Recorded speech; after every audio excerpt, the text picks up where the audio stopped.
ቀጥይ።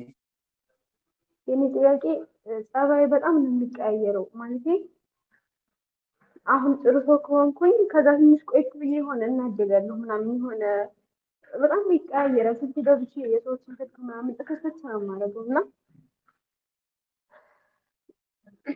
ከምን አንጻር ነው? ጸባይ ይቀያየራል? አዎ የሆነ ይቀያየራል። ማለቴ ለምንድን ነው እንደዚህ የምሆነው ልና እጸጸታለሁ የሆነ ነገር እንትን ካልኩ በኋላ። ለምሳሌ እንዴት አይነት ጸባይ መቀያየር?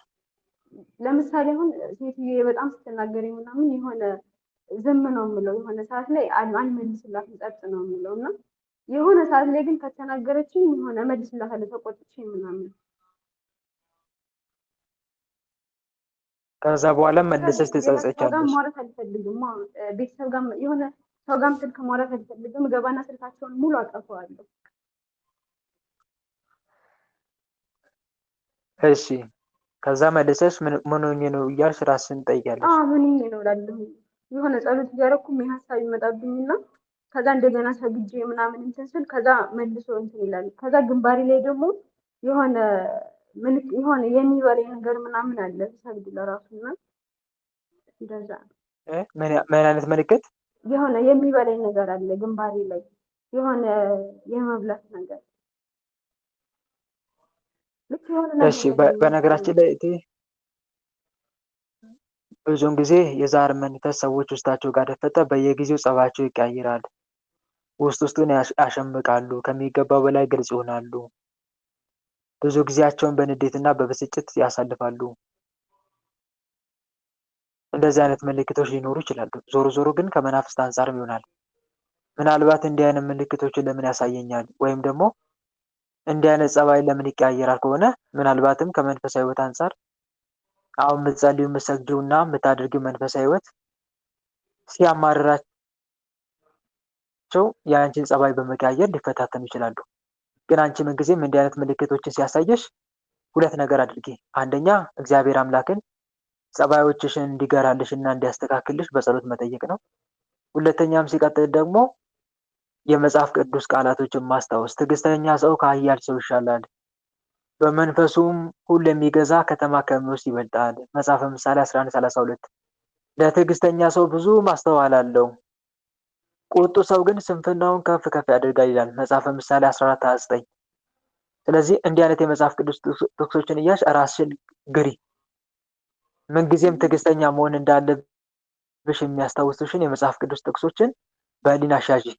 መናፍስቶቹን መቃወም እንዳለ ሁሉ ማለት ነው። ግልጽ ነው።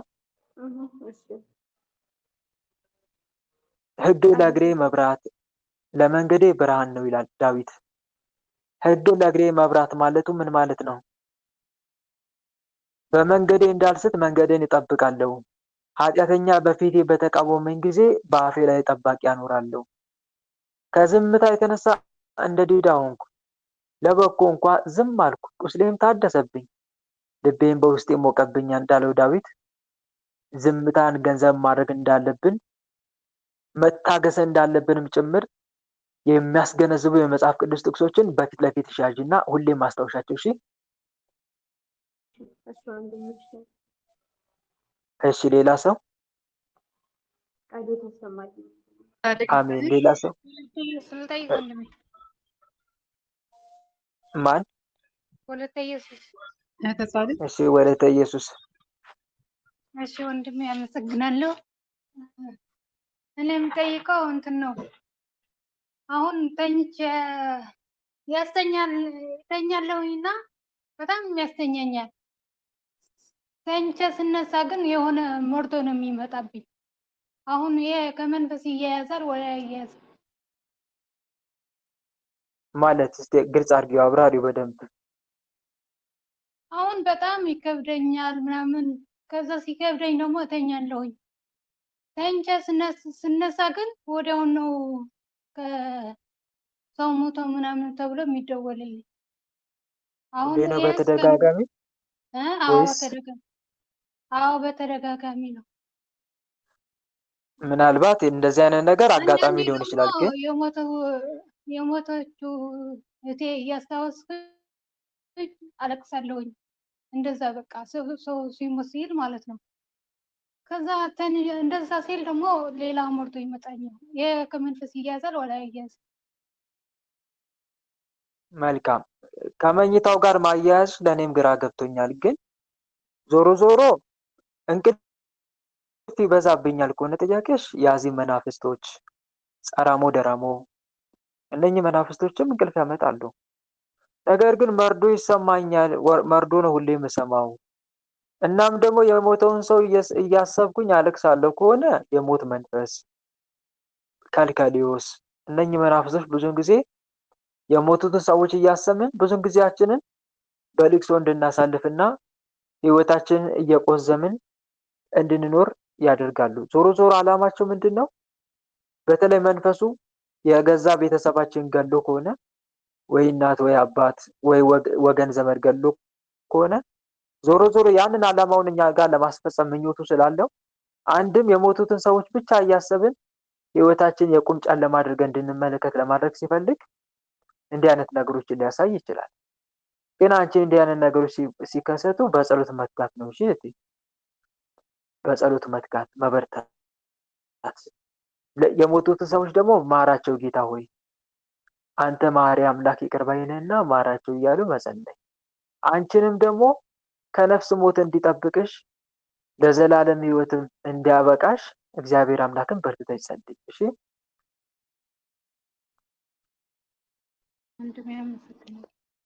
ሌላ ሰው? እኔ ክራና ምረት እናቴ። እሺ ቀጥይ እህቴ። ይሰማል ድምጼ? ይሰማል። ኤርፎን ግን ብትነቂ መልካም ነው።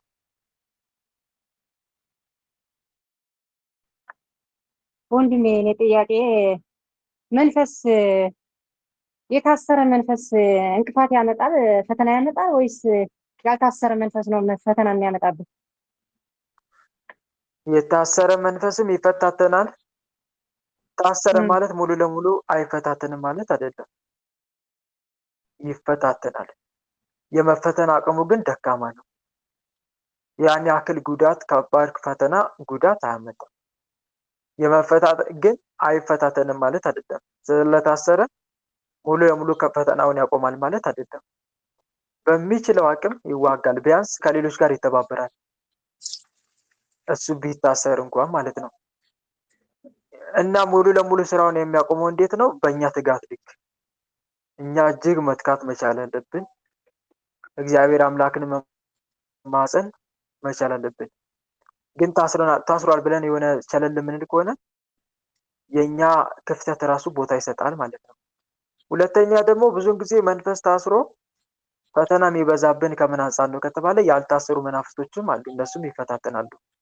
መተት ከሆነ ደግሞ በተለይ ይታደሳል። አንደኛ ያደፈጠ ያልታሰረ ሊኖር ይችላል። ሁለተኛ ደግሞ መተት ከሆነ እድሳት። ስለዚህ እንዲህ አይነት ነገር አንቺ ጋር እየገጠመሽ ከሆነ ያልታሰራችሁ መናፍስቶች ስራችሁን ያላቆማችሁ በመድኃኒዓለም ስም ስራችሁን አቁሙ፣ ያልታሰራችሁም ታሰሩ እያልሽ በምትቀጠቅጭበት ሰዓት መናፍስቱ እንደዛ እያሉ መገሰጽና ስራቸውን ማስቆም ነው። እግዚአብሔር አምላክንም ጌታ ሆይ በህይወት የሚፈታተኑኝ ክፉ መናፍስ ስራቸውን ሙሉ ለሙሉ አስቆምልኝ እያልሽ መማጸን አለብሽ። ወንድሜ እኔ ይሄን ሊልሽ አልኩትማ እኔ ልጆቼ ገና በህፃናቸው ነው ወደ ስደት የመጣሁኝ። 11 ዓመት ያስቆጠረ ያለው በስደት ህፃን ሆነው አድገው ወደዚህ ይመጣሉ። አንድ ብር አይፈሩም። እኔን ትፈራ አክስረውኝ ወደ ሀገር ቤት ይገባሉ። አሁን ደግሞ ይባሱ ነው ይሄ ትልቁ ልጄ በአንድ ሳምንት 2 ሰው በካራ ወግተዋል። በአንድ ሳምንት 2 ሰው። እሺ እና ታዲያ ከመታሰሩ ጋር ምን አገናኘው? እንዴት ልታገናኘው ይቻላል? እኔ ጋር ታስሯል ለማለት ነው? አይ እኔ የምለው ማለት ነው እተጋለሁ፣ ጸልያለሁ፣ ሰግዳለሁ። ደግሞ በህልሜ ደግሞ ቅዱስ ሚካኤልም ይረዳኛል። ይሄን ልል ያልቻልኩኝ ማለት ነው ይሄ በህልሜ ምን ይለኛል? ይሄ የልጆች አባት ጠቋርና አምልከው ይለኛል። እሱ ነው የሚፈታተነኝ። እሱ እንደሆነ አውቃለሁ። ግን እስካሁን ያልታሰረ ሆነ ነው ይሄን ፈተና የሚያበዛብኝ ወይስ ታስሮ ፈተና እያመጣብኝ ነው? የእሱ ስራ መሆኑ ገብቶኛል። ግን በተደጋጋሚ ስለሆነብኝ ነው ፈተና ውስጥ በቃ አያበራልኝ አለ። እንዴት ነው እስካሁን ያልታሰረ ሆኖ ነው ወይስ ታስሮ እየፈተነኝ ነው? በቃ ካልታሰረ አልታሰረም ነው እቴ። ካልታሰረ ይፈታተናል። ለምን አይፈታተንም? የልጅ አባት ደግሞ ጠቋርና መልከው መንፈሱ ራሱ ነው የሚልሽ። በልጅሽ አባት ተመስሎ እየመጣ አምልኩኝ ማለት ነው። እና አምልኮ ማለት አምልኩኝ እኔን። እሱ ጋር ያለ መንፈስ አለ የልጅሽ አባት ጋር። እሱ ያ መንፈስ አምልኩኝ እኔን ነው። እስካላመለካችሁኝ ድረስ ፈተና አመጣባችኋለሁ ነው። ስለዚህ እንደዚህ አልታሰርም። ቢታሰር እንኳን እሱ ቢታሰር እንኳን ሌሎች ረዳቶቹ ይኖራሉ።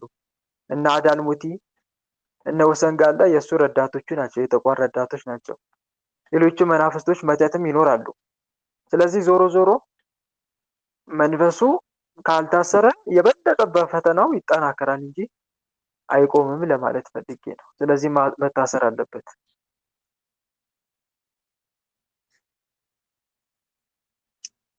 አሁን ምን ላድርገው ወንድሜ? እኔ ሀገሬ መግባት ፈልጋለሁ ግን ልሳካልኝ አልቻለም። በቃ በገንዘቤ ነው። በቃ የሁለት ሰው በአንድ ሳምንት ካራ ወቅታ ከሞት ተርፏል።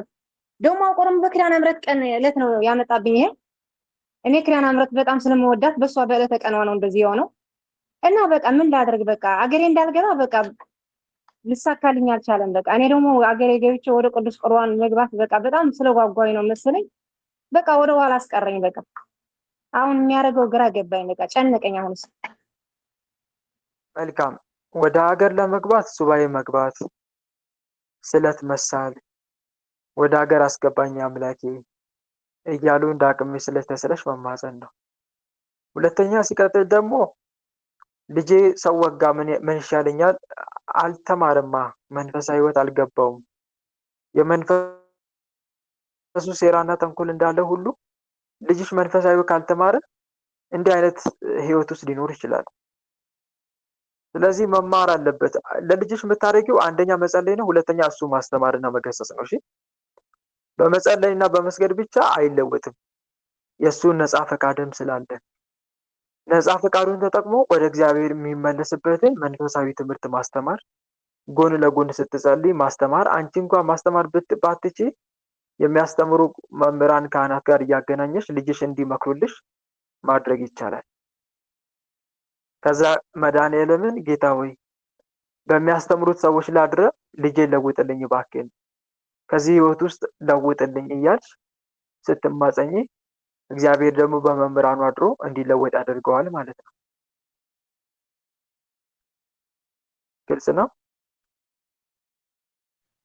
እሺ፣ ሌላ ሰው? ወንድሜ ጸጋውን ያብዛልህ፣ አገልግሎትን ይባርክልህ። በጸሎታችሁን አስቡኝ። ሁለተ ሰንበት እያላችሁ እኔ ኃጢአተኛው ነኝ ነው መሰለኝና በጸሎታችሁን እንድታስቡኝ በእግዚአብሔር ስም እግዚአብሔር ያስብሽ። ፍጥረቱን ማይረሳ እግዚአብሔር ያስብሽ። እሺ፣ ሌላ ሰው? ኤማሁስ ቀጥይ። እሺ፣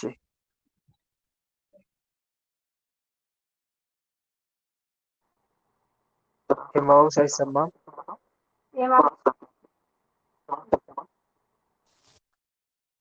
ኤማሁስ እያወራሽ ከሆነ አይሰማም። አይሰማም። አሁን ቶሎ በየቴ በመሀል እየዘገየሽ ነው። ለዛ ነው። ይሰማል? ኔትወርክ እየተሰማ ነው ግን ዝም አልሽ በብዛት።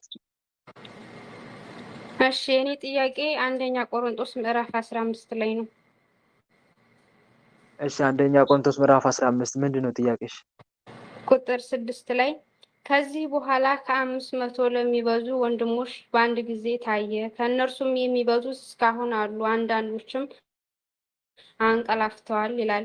ጌታችን ኢየሱስ ክርስቶስ ከሙታን ቁጥር 6 ላይ እሺ፣ ምዕራፍ 15 ቁጥር 6 ጌታችን ኢየሱስ ክርስቶስ ከትንሣኤ በኋላ ከ120 ቤተሰብ ውጭ ታይቷል ማለት ነው። እዚህ ጋር ለ500 ይላል። ለነማን የታየው? ይሄን ያልገባኝ።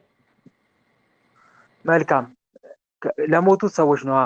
በዛ ሰዓት ጌታ በተነሳ ጊዜ የሞቱ ሰዎች አልተነሱም።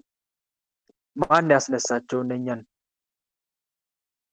ጌታ የተነሳው በሚስጥር ወይም ለጥቂት ሰዎች ብቻ ሳይሆን በአንድ ጊዜ በአንድ ስፍራ ለተሰበሰቡ ከ500 በላይ ለሚሆኑ ወንድሞች አማኞችም ጭምር ተነስተዋል። አንድ ይህም የትንሣኤው ነገር የፈጠራ ወሬ ወይም የቅዠት እይታ አለመሆኑን ለማስረዳት ነው።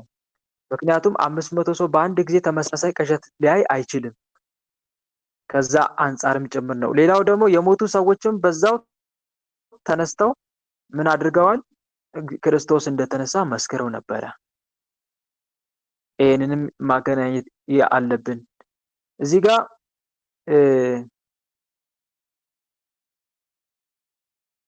ሌላው ደግሞ እህቴ ቅዱስ ጳውሎስ ምን ይላል? ከእነርሱም የሚበዙቱ እስከ ዛሬ አሉ ይላል። ከእነርሱም የሚበዙቱ እስከ ዛሬ አሉ።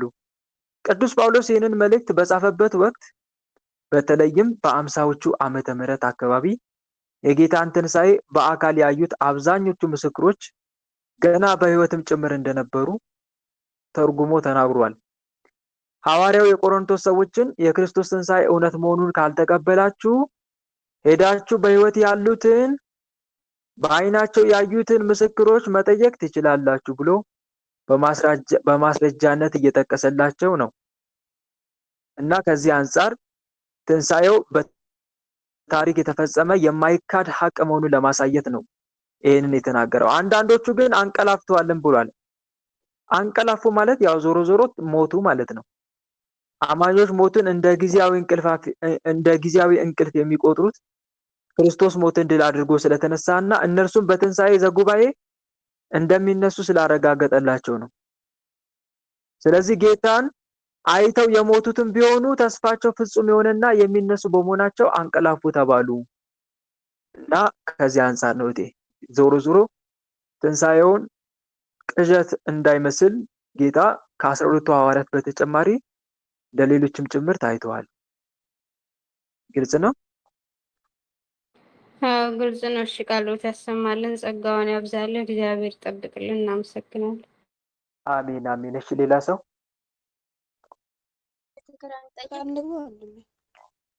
እሺ፣ ወለተ ጻድቅ እስቲ ቀጥይ። እህተ ጻድቅ ነው ወለተ ጻድቅ? የቅዱስ ሚካኤል ልጅ ነው። ከፍ አድርገሽ ድምፅሽን ተናገሪ ስትናገሪ። እሺ። እናም ቀልጠፍ ማለት ተገቢ ነው። እኔ ነው ወንድሜ። ከቅድሙ እየከፈተች ታወራ ነበረ፣ ግን ትዘገያለች። የቅዱስ ሚካኤል ልጅ ነኝ እህተ ጻድቅ። እሺ፣ ወለተ ጻድቃን ቀጥይ። እሺ። በስመ ስላሴ በስመ አብ ወወልድ ወመንፈስ ቅዱስ አሐዱ አምላክ አሜን። ወንድሜ የኔ ጥያቄ በእንትን ነው፣ በቀረቤታ ከሰው ጋር ያለኝ ቀረቤታ ነው። እኔ አብዛኛው ጊዜ ጾታ ልዩነት በሌለው ማለት ነው ሰዎች ስቀርባቸው ኦርቶዶክስ ሆነው ይቀርቡኝና ማርያምን ገብርኤልን እያሉኝ ይቀርቡኝና ከዛ ከ2 ወር ከ3 ወር በኋላ ወይም ሙስሊም ወይም ደግሞ ቤንጥ ሆነው ይጠብቁኛል ማለት ነው።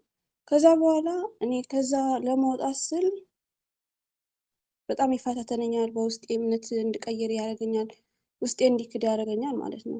መጀመሪያ ስቀርብ ግን ማርያምን በማርያም ስም በገብርኤል ስም ነው የሚቀርቡኝ ማለት ነው። ከዛ ሰዎች በምቀርብበት ጊዜ ሁልጊዜ እመቤቴ ምንድነው ከእነዚህ ሰዎች ምን ላድርግ ስል በቃ ዝም ምንም እንትን የለውም፣ ዝም ብለው ይቀጥላሉ። ስዋይ ምናምን አይልም፣ ግን ጸሎት አደርጋለሁ።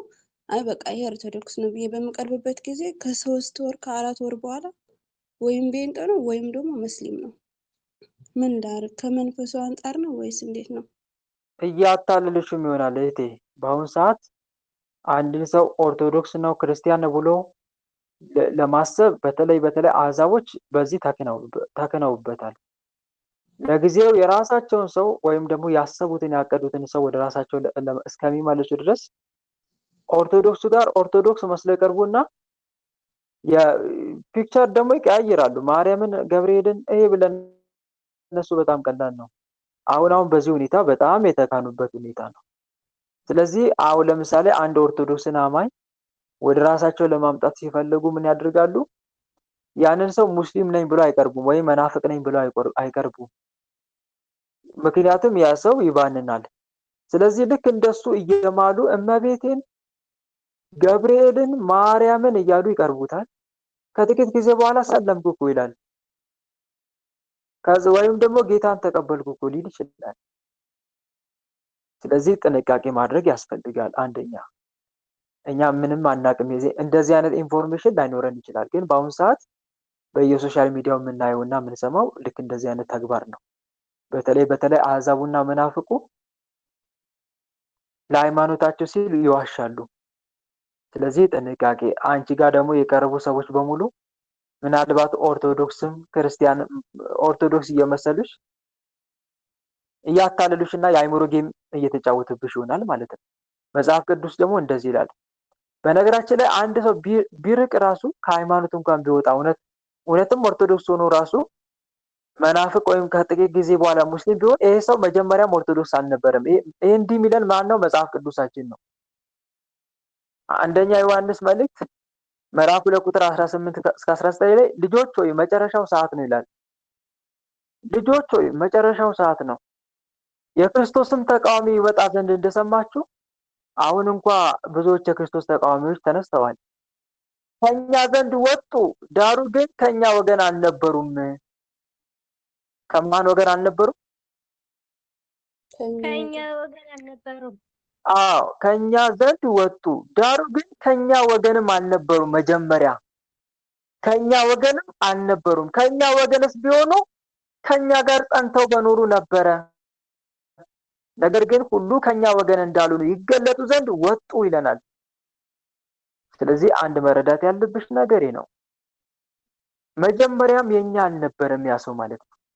ይሄ ማለት እንግዲህ ዲያብሎስ የራሱን ሰው ኦርቶዶክስ አስመስሎ ያቀርባል ማለት ነው ወደኛ። እኔ ማምልጫለሁ እናንተ ማምልጡ የሚል አዋጅ ከዛ ያሳውጃል በእነሱ አድሮ ማለት ነው። ዋና ታርጌቱ ምንድነው? የአማኙን ልብ ማናወጥ፣ ግራ ማጋባት፣ ማደናበር፣ የያዘውን ወርቅ ከመዳብ አስቆጥሮ ወርቁን ማስጣል። ይሄ ነው ዋናው ትግሉ። እሺ እቴ፣ ስለዚህ አካሄድሽን ከእግዚአብሔር ጋር አድርጊ። ከማያምኑ ጋር በማይመች አካሄድ አትጠመዱ። ጽድቅ ከአመፅ ጋር ምን ተካፋይነት አለው? ወይስ የሚያምን ከማያምን ጋር ምን ክፍል አለው ብሏል ቅዱስ ጳውሎስ። ደግሞም መድኃኒዓለምን ስትማጸኝ ጌታ ሆይ አንተን ከሚያውቁና አንተን ከሚያመልኩ ሰዎች ጋር አገናኘኝ፣ ከአሕዛብ ጋር ግን ከዲያብሎስ ልጆች ጋር ግን አታገናኘኝ እባክህን ብለሽ ጸልይ። እሺ ስትጸልይ የጸሎት መስመርሽን ጌታ ሆይ አንተን ከሚፈሩ አንተን ከሚያመልኩ ሰዎች ጋር አገናኘኝ፣ ከዲያብሎስ ልጆች ጋር ግን አታገናኘኝ። ልጆች ሆይ እናንተ ከእግዚአብሔር ናችሁ አሸንፋችሁማል ይላል መጽሐፍ ቅዱስ። በዓለም ካለው ይልቅ በእናንተ ያለው ታላቅ ነውና። እነሱ ከዓለም ናቸው፣ ስለዚህ ከዓለም የሆነውን ይናገራሉ። እኛ ከእግዚአብሔር ነን፣ እግዚአብሔርን የሚያውቅ ይሰማናል፣ ከእግዚአብሔር ያልሆነ ግን አይሰማንም ይላል አንደኛ ዮሐንስ ምዕራፍ 4 ቁጥር 4 እስከ 6። ስለዚህ ጥንቃቄ። እነሆ እኔ እንደ በጎች በተኩላዎች መካከል ልካችኋለሁ። ስለዚህ እንደ እባብ ልባም እንደ እርግብ የዋህ ሁኑ። እነሆ ቶሎ ብዬ እመጣለሁ፣ ማንም አክሊልን እንዳይወስድብህ ያለን አጽንተህ ያዝ ይላል። ስለዚህ አራዊት በአንቺ በኩል ዙሪያ እያንዣበቡ ነው ማለት ነው ለመንጠቅ እና ጥንቃቄ አድርጊ። እሺ እህቴ። እሺ ግን እንደዚህ ኦርቶዶክስ አሁን በኦርቶዶክሳውያን ቢሆኑም ማለት ነው በቃ ማመን አልችልም። የአንድ ሰው ሰላም ቢለኝም ቢቀርበኝም በጣም ሰውነት ይንቀጠቀጣል። ሊዋሸኝ ይችላል። ከተወሰነ ወራት በኋላ ሌላ እምነት ሊሆን ይችላል፣ ወይም ደግሞ በቃ ከኔ የማይመሳሰል ሰው ሊሆን ይችላል ብዬ አሁን ከአንድም ሰው አልደዋወልም፣ ከአንድ ሰው አልቀራረብም። በቃ ብቻዬን ነው የምሄድ በፍራቻ የተነሳ ማለት ነው። ይሄ እዚህ ጓደኞች የሉ እስቲ አሁን ለምሳሌ ከነኚህ አሁን 277 ሰው አለ እዚህ። ከነኚህ ውስጥ ጓደኛ ይጠፋል ለቲ አብረው እዚህ ዕለት ዕለት ከሚማሩ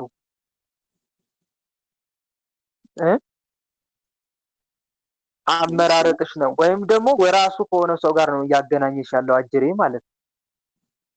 የራሱ ከሆነ ሰው ጋር ነው መርጦ እያገናኘ ከዛ ሰውን እንዳታምኚ የማድረግ ሰው ነው። ከቻለ ቦትቶ ለመውሰድ ካልቻለ ግን ሰውን ሳታምኚ በብቸኝነት። ስለዚህ ጓደኛ ስንመጥ አንደኛ እዚህ ግሩፕ ላይ እኮ አሉ ሰዎች ብዙ እህቶች ወንድሞች ጓደኛ የሚሆኑ ዕለት ዕለት የእግዚአብሔርን ቃል የሚቀስሙ ዕለት ዕለት የመንፈሳዊ ትምህርት የቃለ እግዚአብሔር ወተት የሚመገቡ አሉ። አንቺ ማንኛውም ዓለማዊ ማተም ስላሰረ ብቻ እንደ ዝም ብለሽ ትቀርቢያለሽ? አትሳቱ፣ ክፉ ባልንጀርነት መልካሙን አመል ያጠፋል ይላል ቅዱስ ጳውሎስ አንደኛ ቆሮንቶስ 15:33 ላይ። አትሳቱ፣ ክፉ ባልንጀርነት መልካሙን አመል ያጠፋል፣ ሃይማኖታችንም ያስቀይራል ለማለት ነው። ስለዚህ ጓደኛ ስትመርጪ አንደኛ ጸሎት አድርጊ፣ ሁለተኛ ደግሞ ዕለት ዕለት ቃል እግዚአብሔር ከሚመገቡ አድርጊ። እሺ እህቴ፣ ስትመርጪ ማንኛውም ወደ ህይወትሽ የመጣውን ሁሉ ጓደኛ አድርገሽ አትያዥ። ቢቻል ቃል እግዚአብሔርን የሚማር ልቡ ለቃል እግዚአብሔር የተከፈተ ልቧ ለቃል እግዚአብሔር የተከፈተ በአምላኩ ፍቅር የሚመሰጥ ተወዳጅ እናቱ ድንግል ማርያምን የሚወድ ቅዱሳን መላእክትን የሚማጸን ረዳት የሚያደርግ እንደሚገባቸው ክብር የሚሰጥ እንደዚህ መሆን አለበት እንጂ መንገድ ኃላፊ አግዳሚ በየቲክቶክ በየሶሻል ሚዲያ የምታገኘው ሁሉ ጓደኛ አድርገሽ አትያዥ። እሺ እህቴ። እና ይህን ይመስላል ዞሮ ዞሮ እንደ እባብ ልባም እንደ እርግብ የዋህ ሁኚ። ሌላው ደግሞ አንድ ነገር ልንገርሽ፣ ዓለም ሁሉ ቢክድ እንኳን አንቺ አቋምሽን መያዝ አለብሽ። እሺ ልክ እንደ አትናቴዎስ ሐዋርያው ቅዱስ አትናቴዎስ ሆይ ዓለም ሁሉ በአንተ ላይ ተነስቶብሃል አሉት። እሱ እውነትን ይዞ ይከራከር ነበር ለአንዲት ሃይማኖት። እውነትን ይዞ ሲከራከር አትናቴዎስ ሆይ ዓለም ሁሉ በአንተ ላይ ተነስቶብሃል ሲሉ እኔም በጌታዬ ክርስቶስን ይዤ በዓለሙ ላይ ተነስቼበታለሁ ነው ያለው። ግልጽ ነው። እኔም ማንን ይዤ? ጌታዬ ኢየሱስ ክርስቶስን ይዤ። ይሄ ሃይማኖታችን እስከ ዛሬ ያቆያት ከክርስቶስ ጋር በክርስቶስ እርዳታ ቅዱስ አትናቴዎስ ነው። ጌታ መድኃኔዓለም ሐዋርያ አትናቴዎስን የመሰለ ታላቅ ሊቅ በ325 ዓመተ ምህረት በሊቃውንት ጊዜ በኒቂያ ጉባኤ ባዘጋጀልን ኖሮ ዛሬ ሃይማኖታችን በጣም እጅግ ውጥንቅጥ ውስጥ ትገባ ነበር። ከአርዮስ ክህደት ግን የጠበቀው አትናቴዎስ ነው በክርስቶስ ኃይል። እና አንድ መረዳት ያለብን ነገር፣ ሌላው ደግሞ አንድ ነገር አስቢ። ዲያብሎስ አንዳንድ ጊዜ መንፈሳዊ ሰዎችን አይናፋር በማድረግና በይሉንታ በመያዝ ስህተት መሆኑን ቢረዱትም እንኳን ለእውነት ከመቆም ይልቅ የብዙዎችን ስልባሌ እንድንከተል ያደርገናል። የብዙዎችን ይሄው እነገሌ እኮ እንዲሆኑ ይሄው አንቺ የምታውቂያቸው እነኛ እንዲሆኑ ዓለም እየተመመ ነው አንቺ ብቻሽን ቀረሽ አይነት ነገር በህሊና ይገፋፋል ዲያብሎስ። ጥንቃቄ። ግልጽ ነው። እንደዛ አይነት ነገር ይሰብካል። ጌታ ምን አለ? በጠበበው ደጅ ግቡ፣ ወደ ሕይወት የሚወስድ ደጅ የጠበበ መንገዱም የቀጠለ ነው፣ የሚያገኙትም ጥቂቶች ናቸው። ወደ ጥፋት የሚወስድ ደጅ ግን ሰፊ ነው፣ ወደ እርሱም የሚገቡ ብዙዎች ናቸው ይላል። ተረዳሽ እህቴ? ወደ ጥፋት የሚወስድ ደጅ ሰፊ መንገዱም ትልቅ ነው፣ ወደ እርሱም የሚገቡ ብዙዎች ናቸው። ወደ ሕይወት የሚወስድ ደጅ የጠበበ መንገዱም የቀጠነ ነው፣ የሚያገኟትም ጥቂቶች ናቸው። ጥቂቶች ብዙዎች እኮ አላለም። አንድ አሕዛብ በብዛታቸው ይመካሉ አይመኩም? ይመካሉ በብዛት። ይሄ ሁሉ አሁን ገሃነም ሊገባ ነው ይላሉ። እኛ በብዛት አንመካም። ጌታ ምን ነበር ያለን? ሉቃስ ወንጌል 13:24 ላይ በጠበበው በር ለመግባት ተጋደሉ እላችኋለሁ ብዙዎች ሊገቡ ይፈልጋሉ አይችሉም። በኖህ ጊዜ የተደረገው ስንት ነፍስ ነው የዳነው? እስቲ ዓለም ሁሉ ጠፍቶ ስንት ነፍስ ብቻ ነው የዳነው? ዓለም በአጠቃላይ ጠፍቶ 8 ነፍስ ነው አይደል? 8 ነፍስ ነው። 8 ነፍስ። ሎጥ ሚስቱ 2 እንደገና ልጆቹ 3 ሴም ካም ያፌት የልጆቹ ሚስቶች 6 እና 2 ስንት? 8 ነፍሳት ብቻ ነው የዳኑት። አንተ ብቻ ልትድን ነው እያሉ ያሾፉበት ነበረ በኖህ ጊዜ። ሎጥንም አስቡት፣ እንዳለ ሰዶም ጠፋ። ማን ብቻ ነው የተረፈው? ከሰዶም ሎጥ ብቻ ነው የተረፈው። ስለዚህ በብዛት ዲያብሎስ ሊያታልለን ይሞክራል አንዳንዴ ልላችሁ ፈልጌ ነው። ይሄ ሁሉ አሁን የተሳሳተ ነው ልትይ ነው ይላል። አዎ የተሳሳተ ነው፣ ይሳሳታል። ዲያብሎስ ብዙዎች ለጥፋት ከኋላ ያሰልፋል። እና አንድ መረዳት ያለብን ነገር ይሄ ነው። እሺ እህቴ ወለተ ጻድቃን። እሺ ወንድሜ፣ እግዚአብሔር አምላክ ጸጋ ያብዛልህ። አሜን አሜን እህቴ። ከፈከክ ይሄን ጠይቅ ወልደ አምላክ ስላሴ ወለተሃና ልጠይቅ እስቲ ወለተሃና እስቲ ወልደ ስላሴ። እሺ በስመ አብ ወወልድ ወመንፈስ ቅዱስ አሐዱ አምላክ። እንደምን ዋላችሁ? እግዚአብሔር ይመስገን። እኔ እኮ የፈለኩት አሁን መዝሙር ብቻ ነው የምሰማው፣ ግን ምንም አንድ መዝሙር አላውቅም። አንድ መዝሙር አላውቅም። እዚህ ሀገር 12 ዓመት ነው የተቀመጥኩት፣ ግን የዚህ ሀገር ቋንቋ ምንም አልችልም። ግን ሲቲዝን በዚህ ሀገር ቋንቋ ተፈትኜ አልፌያለሁ። ሺፈር ደግሞ ፕሮፌሽናል የሰው መመላለሻ ተፈትኜ አልፌያለሁ። ሲያልፍ ግን ለጊዜው ነው ማጠናው፣ ነገ እረሳዋለሁ። አሁን አንዳንድ ቃል ደግሞ ላጠናቢ 10 ቃላት ሳጠና አጠናዋለሁ። እስቲ 10 ደግሞ ልጨምር ስል ደግሞ ያ 10ሩ ደግሞ ይጠፋብኛል። አሁን እስቲ ከዚህ ትንሽ ምክር ስጠኝ እስቲ። ምንድነው ችግሩ? በቃ እኔ ግራ ገብቶ አሁን የምፈራው አሁን የሰው መመላለሻ ነው የምሰራው። አንድ ሰው አሁን የምለው ለምን እንዳላውቀኝ ብዬ፣ ግን አንድ ሰው ባያውቀኝ አንተ እንደዚህ ሰውን እያመላለስክ ቋንቋ እንደማትችል ብሎ ከከሰሰኝ ከስራውን ያስወጥኛል ማለት። አሁን እየፈራሁ ነው። ሰው ደግሞ ስናገር ደግሞ ፊቱን አላየውም። በጣም ነው የምፈራው። ፊቱ ሳላየው ጎንበስ ብዬ ወደ ታች ብዬ ነው የማወራው። በጣም ነው ሰው የሚያስፈራኝ።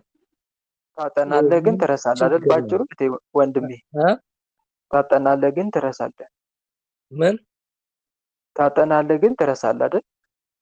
አዎ ለጊዜው አሁን ነገ ፈተና አላችሁ ሲለኝ ያ ጥያቄውን ያፈታውን ሙሉ ሌሊት ሳጠናው አድሬ አልፋለሁ። ከነገ ወዲያ ግን አላውቀውም። ጠግባለህ ግን አታውቀውም። እዚህ ጋር ተማጸና አምላክን። አላውቀውም። ርዕስ ሳትጸልያ ወንድሜ፣ ርዕስ ሳተ እውቀትን እንዲጠብቅልን ተማጸና ልዑል እግዚአብሔርን በቅዱስ ኡራኤል አማካኝነት። የቅዱስ ኡራኤል መልክ እየተማጸንክ የቅዱስ ኡራኤል አምላክ መድኃኒዓለም ስለ ቅዱስ ኡራኤል ብለህ እውቀቴን ጠብቅልኝ፣ ማስተዋልን ስጠኝ እያልክ መልካ ኢየሱስና መልካ ቅዱስ ኡራኤልን እየጸለይክ በጸሎት ውሃው ታጠብ። እንደገና እና የቅዱስ ኡራኤል አምላክ መድኃኒዓለም እባክን ከአይሙሬ ያነበብኩትን ያጠናሁትን አይሙሬ ላይ እንዳይቀመጥ የሚዘጉብኝን ክፉ መናፍስት አንሳልኝ፣ ማስተዋልንም እውቀትን ስጠኛ አምላኬ ልዑል እግዚአብሔር እያልክ ተማጸን። እናም በጸሎት ውሃው ተጠመቅ። በጸሎት ውሃው እሺ። መናፍስቱንም ተቃወም። እሺ ሌላ ሰው ሁለቱን ስንጠይቅ ገብርኤል እሺ ቃለ ሕይወትን ቃለ በረከትን ያሰማልን፣ ጸጋውን ያብዛልን ወንድማችን። የኔ ጥያቄ እና መጽሐፍ ቅዱስ ላይ ሁሉም ቦታ ላይ ንጹህ ነፍስ እግዚአብሔርን ውደድ ይላል። ግን እኔ ድርጊቴ እና ድምፅሽ ከፍ አድርጊ። አንዳንዴ ይቆራርጣል በማለት አሁን ይሰማል? ቀጥይ። እሺ ቃሌትን ያሰማል፣ ጸጋውን ያብዛል። የኔ ጥያቄ መጽሐፍ ቅዱስ ላይ ወይንም አባቶች ሲያስተምሩ በንጹህ ነፍስ በንጹህ ልቦና እግዚአብሔርን ውደድ ይላል።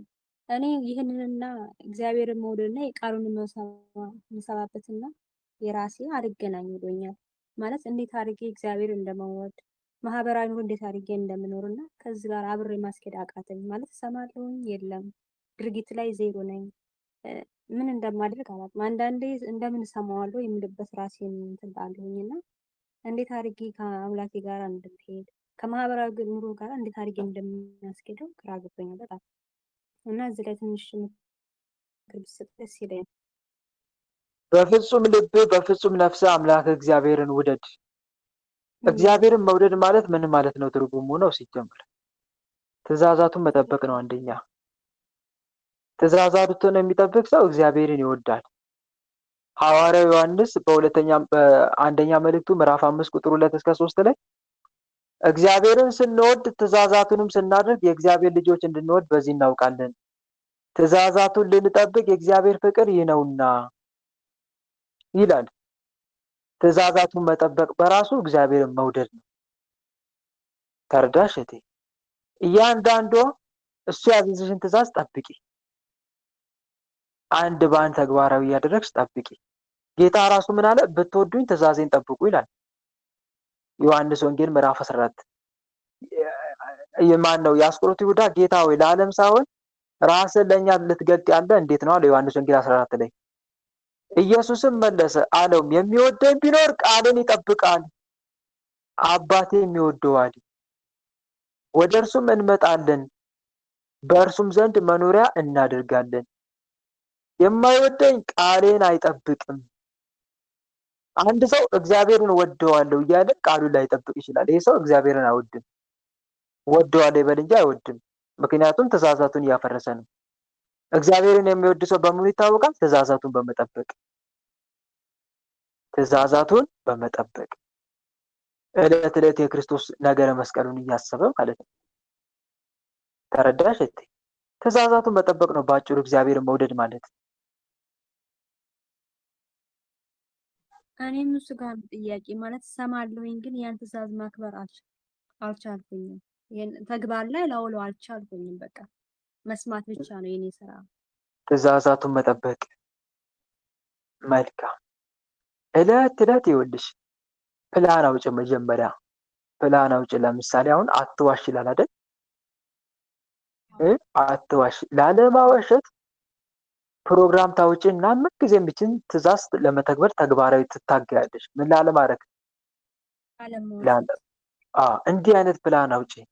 ቢያንስ እስቲ 3ቱን ህጎች ተግባራዊ ላድርግ ትይና አለማዋሸት 1፣ ጸሎት አለማስታጎል 2፣ ሌላም ደግሞ አንድ ትእዛዝ ትመርጫለሽ። አለማዋሸት፣ ጸሎት አለማስታጎል እናም ደግሞ ለምሳሌ አለማመንዘር ብለሽ ልትይ ትችላለሽ።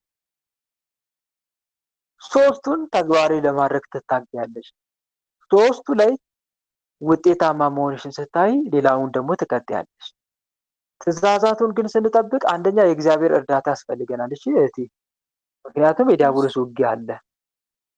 የዲያብሎስ ውጊያ ስላለ ዲያብሎስ ደግሞ ዓላማው ትእዛዛቱን ቤትም ሆነን ቤትም እንድናፈርስ ነው የሚፈልገው። ምክንያቱም ትእዛዛቱን ካላፈረስን እሱን እኛን የሚከስበት መንገድ የለውማ። ስለዚህ ትእዛዛቱን እንድናፈርስ ደግሞ የሚያደርገን የሆነ አጣቂ ነገር ውስጥ አስገብቶን ነው። በቃ አማራጭ የለም በሚል ሰበብ ያስፈርሰናል ትእዛዛቱ። እንደዛ አይነት ቅርቃር ውስጥ እንዳስገባን ብንገባ ራሱ ላለመፈጸም ለራሳችንና ለአምላካችን ቃል ገብተን ዕለት ዕለት ተግባራዊ ለማድረግ መታገል ነው። ትእዛዛቱን የበለጠ ደግሞ እንድትጠብቅ የሚያደርግሽ ቅዱሳት መጻሕፍትን ዕለት ዕለት ማንበብ። እሺ ዕለት ዕለት አንብቢ። የእግዚአብሔርን ቃላቶች በፊት ለፊትሽ አስቀምጪ። የእግዚአብሔር ቃላቶች በፊታችን እስካሉ ድረስ ቃላቶችን በመውደድ ኃጢአት አሳፋሪ መሆኑን እያሳየን ብርታታችን ያጠናክርልናል። ጥቅስ ያዢ፣ የመጽሐፍ ቅዱስ ጥቅሶችን ያዢ። መጽሐፍ ቅዱስ እንዲህ ይላል፣ እግዚአብሔር አምላክ ከአፌም ቃል ፈቀቅ አትበል፣ አትተዋት፣ ትደግፍህማለች፣ ውደዳት፣ ትጠብቅህማለች ይላል እግዚአብሔር አምላክ።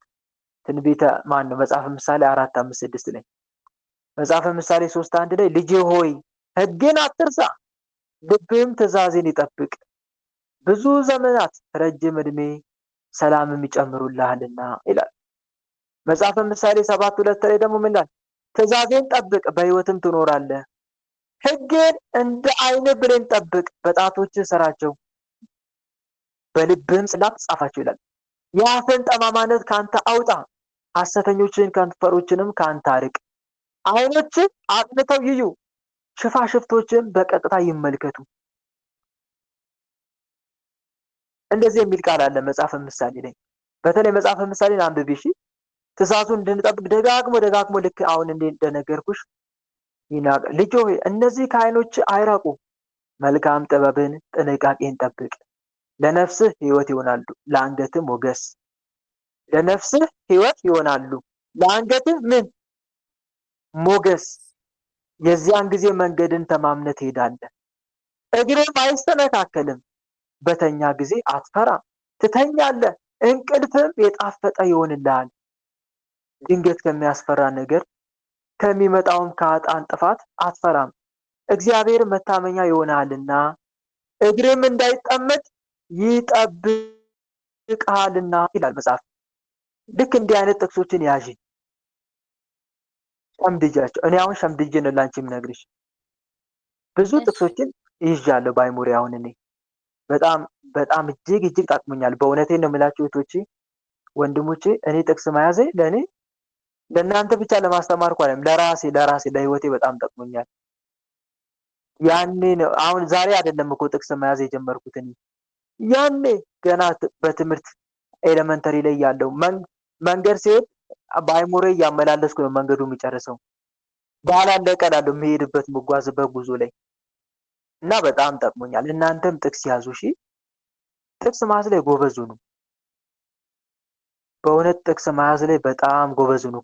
ከኦሪት ዘፍጥረት እስከ ራዕየ ዮሐንስ ጀምራችሁ በጣም የመሰጣችሁን ጥቅስ በማስታወሻ ደብተር ልቀሙ። ራስህን አጥን፣ ወደኋላ አትይ፣ በዚህም ዙሪያ ሁሉ አትቁም፣ እንዳትጠፋም ወደ ተራራው ሸሽተህ አምልጥ። እንዲህ አይነት ጥቅሶችን ማንም እርፍ በእጁ ይዞ ወደኋላ የሚመለከት ለእግዚአብሔር መንግስት የተገባ አይደለም። ለምሳሌ ላለማመንዘር ምን አይነት ጥቅስ ሊያዝ ብለህ ትመርጣለህ? አሁን ላለማመንዘር እንዳላመነዝር የሚገስጸኝ ጥቅስ ብለህ ትፈልጋለህ ከመጽሐፍ ቅዱስ? አመንዝሮች ሆይ ዓለምን መውደድ ለእግዚአብሔር ጥል እንዲሆን አታውቁምን? እንግዲህ የዓለም ወዳጅ ሊሆን የሚፈቅድ ሁሉ የእግዚአብሔር ጠላት ሆኗል ይላል። አይገስጽም? ንገሩኝ። እንዳናመነዝር አይገስጽም? እንዲህ አይነት ጥቅሶችን የያዕቆብ መልእክት 4:4 ወደ ሴት ያየ ሁሉ የተመኛትም ያን ጊዜ በልቡ ከእርሷ ጋር አመንዝሯል። ወንዶች ወንድሞቼ፣ አሁን እንዲህ አይነት ጥቅስ ስትይዙ በእውነት ሕግ ለእግሬ መብራት ለመንገዴ ብርሃን የሚለው ቃል ይፈጸምላቸዋል። ከሴት ጋር የሚያመነዝር አእምሮ የጎደለ ነው ይላል መጽሐፈ ምሳሌ ምዕራፍ 6 ቁጥር 32 ላይ። ከሴት ጋር የሚያመነዝር ግን እርሱ አእምሮ የጎደለ ነው፣ እንዲህ የሚያደርግ ነፍሱን ያጠፋል ይላል። ቁስልንና ውርደትን ያገኛል፣ ስድቡም አይደመሰስለትም። እንዲህ አይነት ጥቅስ ትደነግጣለህ። በእውነት ሕግ ለእግሬ መብራት ለመንገዴ ብርሃን ነው፣ ቃልን እጠብቅ ዘንድ ማልኩ ይላል ዳዊት። እጅግም ተቸገርኩ፣ አቤቱ እንደ ቃልህ ሕያው አድርገኝ፣ የአፌንም ቃል አድምጥ። እና እንዲህ አይነት ጥቅሶችን በተለይ አይሁዳውያን በነገራችን ላይ ልጆቻቸውን በጣም ነው የሚያስተምሯቸው። የኦሪትን ሕግ ያኔ በጣም ከልጅነታቸው ጀምረው ያስተምሯቸዋል። ለምንድን ነው? በህሊናቸው እንዲቀረጽና የእግዚአብሔርን ቃል ሁሌም እንዲያስታውሱ፣ ኃጢአት ሲሰሩ ከፊታቸው እንዲመራቸው ነው።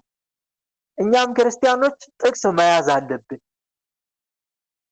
ጥቅሶችን መያዝ ከኃጢአት ይጠብቀናል። በጣም ይጠብቃል ከኃጢአት። የእውነት ይጮሃል። የሆነ በህሊናችሁ ላይ እንደ ገደል ነው ማሚቶ ነው የሚጮኸው። እንደሚል ጥቅስ እስቲ እናንተ ሰነፎች፣ ልበ ቢሶች፣ ዓይን እያላቸው የማታዩ ጆሮም እያላቸው የማትሰሙ ሕዝብ ሆይ ይህን ስሙ። በውኑ እኔን አትፈሩምን? ይላል እግዚአብሔር። እኔን አትፈሩምን? ከፊቴስ አትደነግጡምን? ይላል እግዚአብሔር። አሁን አይገስጽም? ልክ ልትሰሩ እስቲ ንገሩኝ። አይገስጽም? እናንተ ሰነፎች፣ ልበቢሶች። ራሱ እግዚአብሔር እኮ ነው የሚለው። እናንተ ሰነፎች፣ ልበቢሶች፣ ዓይን እያላቸው የማታዩ ጆሮም እያላቸው የማትሰሙ ይህን ስሙኝ፣ እኔን አትፈሩ? በእውነት ኃጢአት ልትሰራ ተዘጋጅተህ እርግፍ አድርገህ ነው ትተኸው የምትሄደው። ይህን ጥቅስ ስታስብ እኔን አትፈሩኝም እያለኝ እኔ እንዴት አድርጌ ነው በምን ሞራሌ ነው ኃጢአት የምሰራው ትላለህ፣ ትደነግጣለህ። እኔን አትፈሩ? እውነት ነው። ፈጣሪ አልተፈራ ማን ሊፈራ ነው? እኔን አትፈሩ? ከፊቴስ አትደነግጡም ይላል። አትደነግጡ ወይ? እንዴ እኔ እኮ የቆማችሁበትን ምድር ያስኩ እኮ አምላክ ነኝ። አትደነግጡ? እንደ ልብ እኮ በተቋትን ምድር ያስኩ እኮ እኔ አምላክ ነኝ። አትፈሩኝም እንዴ? ጭራሽ ትዕግስቴ ንቀት ፍራቻ መሰላችሁ እንዴ? ንቀት መሰላችሁ እንዴ? እኔ እኮ ቀና ብላችሁ የምታዩትን ሰማይ እኮ ደግፌ ያስኩት እኮ እኔ ነኝ፣ እንዳይደረመስባችሁ። አትፈሩ? እንዴት አትፈሩም? በጣም ከባድ ነው። እንዲህ አይነት ጥቅሶችን ስታስቡ በእውነት ልጓም ነው፣ ለጉሞ ነው የሚይዘው ኃጢአት እንዳትሰሩ እና ጥቅሶችን ያዥሽ። በተለይ እኛ ኦርቶዶክሳውያን ምንም ጥያቄ የለውም ጥቅስ ማዘይ እጅግ ሰነፎች። ስብከት እኮ እናዳምጣለን ግን ጥቅስ አንይዝም። ተሳሳት።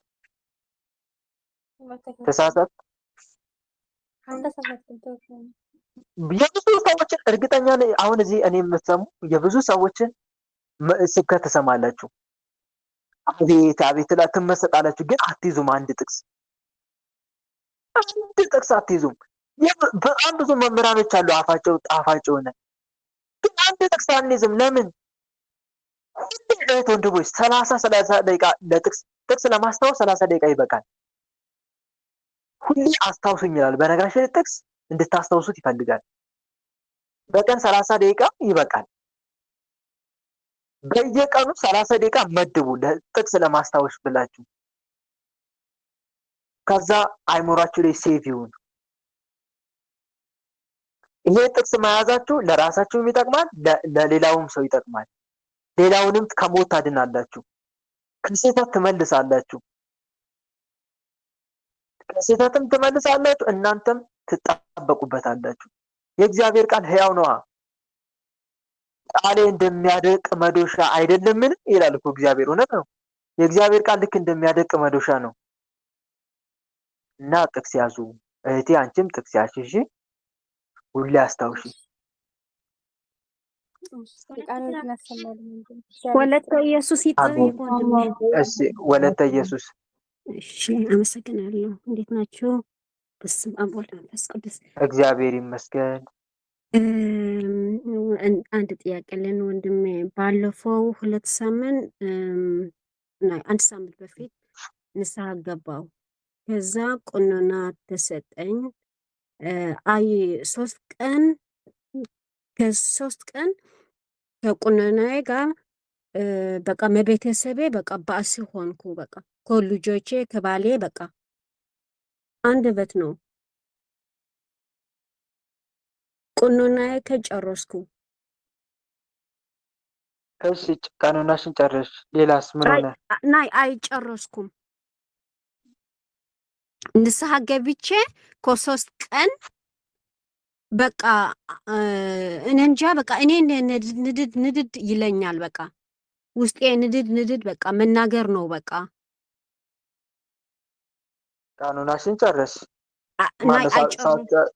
ሳትጨርሺ ውስጥሽ እናደዳል። በቃ ተናደደ በቃ ከልጆቼ ከባሌ በቃ መጥፎ ንግግር በስማም ውስጤ አልፈልጎም፣ ግን በቃ እናገራለሁ። መልካም። ይሄ ተስፋ ለማስቆረጥ ነው። እሺ በዚህ ቀኑና ውስጥ እያለሽ በጸሎት መበርታት አለብሽ። ከሰው ጋርም ያለሽን ግንኙነት ቀንሽ። እሺ ቢያንስ ቀኑናሽን እስከምትጨርሺ። በቃ ልጆቼ ነው በቃ ይሄ ቤቴ ነኝ፣ ግን ልጆቼ ያለው በቃ መሱ በቃ መናገር ነው። በቃ መቆጣት ነው። በቃ አሁን በቃ ዝግት አሁን በቃ ጨርሻለሁ። ቁንናይ ግን በቃ ደስታ ያገኘው ውሽጤ በቃ መልካም። እሺ እህቴ ይኸውልሽ በደንብ አዳምጪ። አንደኛ ቀኑናሽን እየፈጸምሽ እያለ እንዲህ አይነት ነገር እየተፈጠረ እንደሆነ ከተረዳሽ ጌታ ሆይ ትዕግስትን ስጠኝ፣ ጌታ ሆይ ለሰው ሁሉ ቀና መልስ የምመልስበትን እርጋታ የረጋ ልብ ስጠኝ አምላኬ እያልሽ ከስግደት ጋር መማፀን። ሁለተኛ ደግሞ ከሚያናድደሽ ነገር መቆጠብ ነው። እሺ ለጊዜውም ቢሆን ፈቀቅ ማለት አይችሉ ማለፍ። ጌታ እንዲህ ብሏል፣ ሲነቅፏችሁ ሲያሳድዷችሁ ደስ ይበላችሁ፣ ክፉውን ሁሉ በውሸት ሲናገሩባችሁ ደስ ይበላችሁ ብሏል። ስለዚህ መታገስ፣ ጌታን መሰደቡን መነቀፉን አስበሽ መታገስ። ትዕግስተኛ ሰው ከኃያል ሰው ይሻላል የሚለውን ጥቅስ ሁሌ አመላልሽ። እሺ በሊና ይሄ ጥቅስ አሁን ይጠፋብሻል። ትዕግስተኛ ሰው ከኃያል ሰው ይሻላል። ትዕግስተኛ ከኃያል ሰው ይሻላል። መጽሐፈ ምሳሌ 16:32 ይጠፋል። ጥቅስማ በስመ አብ ጥቅስ ምንም አይችልም። በቃ እሰማለሁ ግን በቃ እችን እስቲ ጻፊያት አሁን። እሺ እጽፋለሁ። እሺ ጻፊያትና ምሳሌ መጽሐፈ ምሳሌ 16:32 ትግረኛ የምትችል ከሆነ ትግረኛ መጽሐፍ አለ አይደል? መጽሐፍ ቅዱስ የለም? ወንድሞች አለን መጽሐፍ አለን መጽሐፍ ቅዱስ እኮ በዛ ግቢ። መጽሐፈ ምሳሌ ምዕራፍ 16 ቁጥር 32። እሺ ወንድሜ ይገባል። ትዕግስተኛ ሰው ከኃያል ሰው ሁሌ ይችን ቀኑን ሙሉ አስታውሻት። እሺ እናም ደግሞ ስትሰግጂ ጌታ ሆይ ትዕግስትን ስጠኝ፣ ጌታ ሆይ የትዕግስት ልብ ስጠኝ፣ አምላክ የቁጣ መንፈስ ከኔ ያስወግድልኝ፣ ጌታ ሆይ እኔ ደካማ ነኝና ይቅር በለኝ ስትይ ያ ክፉ መንፈስ ይሸነፋል። እሺ እህቴ። እሺ ወንድሜ አመሰግናለሁ። ዞሮ ተስፋ ሊያስቆርጥሽና የገባሽውን ንስሐ ከንቱ ነው ብለሽ ተስፋ እንድትቆርጭበት ስለሚፈልግ ነው። በቃ ሁለት ባለፈው እንደዚህ አሁን በቃ እንደዚህ በቃ ታገሽ፣ አይዞሽ ስለተናደደ ነው። ምክንያቱም ንስሐ መግባት ማለት ለዘመናት ሲያስገነባን የነበሩን ኃጢአት በአንድ ጊዜ የምናፈርስበት ታላቅ መሳሪያ ስለሆነ ነው። ስለዚህ እንዴት ንስሐ ገብታ በአንድ ጊዜ ታፈርስብኛለች ይልና ይናደዳል። ከዛ አንፃር ነው። እሺ ስለዚህ ታግሰሽ እለፊው። ግን ኃጢአት ሆነብኛል። በቃ በጣም መጥፎ ንግግር ነው የተናገርኩ የልጆቼ በቃ በስማም ልቤ ውስጤ አልፈልጎም። ግን በቃ ይሄ ንግግር እንዴት መጣብኝ? ኧረ በእግዚአብሔር በስማም በጣም መጥፎ ንግግር ነው የተናገርኩም። ልቦም ስትናገሪ በቃ ልክ ስትናገሪ አንደኛ ቶሎ ብለሽ የተሳደብሻቸውን ወይም ያስከፋሻቸውን ሰዎች ይቅርታ መጠየቅ የመጀመሪያው ስራ ነው። እሺ ልክ ስህተት መሆኑን ስታውቂ ይቅር በይኝ፣ እሺ ይቅር በለኝ፣ ይቅርታ እያልሽ ይቅርታ መጠየቅ። እንዲህ ላሉ አባቶቻችን የማይሳሳት ሰው እንደ መልአክ ነው። ተሳስቶ ይቅርታ የሚጠይቅ እንደ ተጋዳይ ቅዱስ ነው፣ እንደሚጋደል ሰው ነው። ተሳስቶም እንኳን እያወቀ ይቅርታ ማይጠይቅ በበደሉ የሚቀጥል ሰው ግን ሰይጣን ነው፣ ስጋ የለበሰ ሰይጣን ነው ይላሉ። ተረዳችሁ? ደረጃውን አያችሁ አይደል? የማይሳሳት ሰው ራሱን ከስህተት የሚጠብቅ እንደ መልአክ፣ ተሳስቶ ግን ቶሎ ብሎ ስህተት መሆኑን አውቆ ቶሎ ብሎ ይቅርታ የሚጠይቅ ልክ እንደ ተጋዳይ ነው፣ እንደሚጋደል ቅዱስ። በስህተቱ ደግሞ ስህተቱን እያወቀ በስህተት የሚቀጥል ደግሞ ልክ ስጋ እንደለበሰ ሰይጣን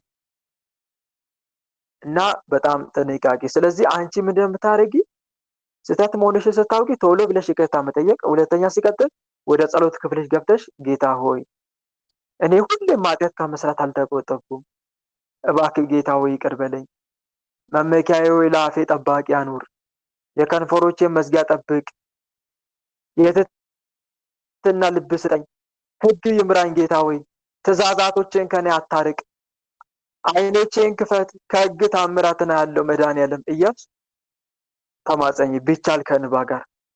በተረፈ ደግሞ ቀኖናሽን ጨርሰሽ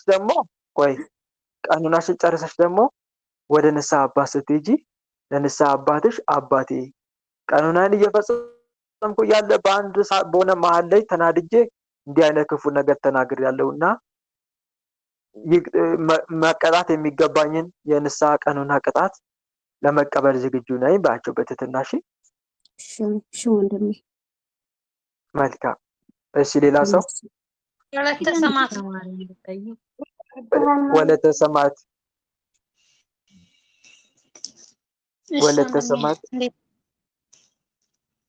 እግዚአብሔር ይመስገን። የኔ ጥያቄ ምንድነው ወንድሜ?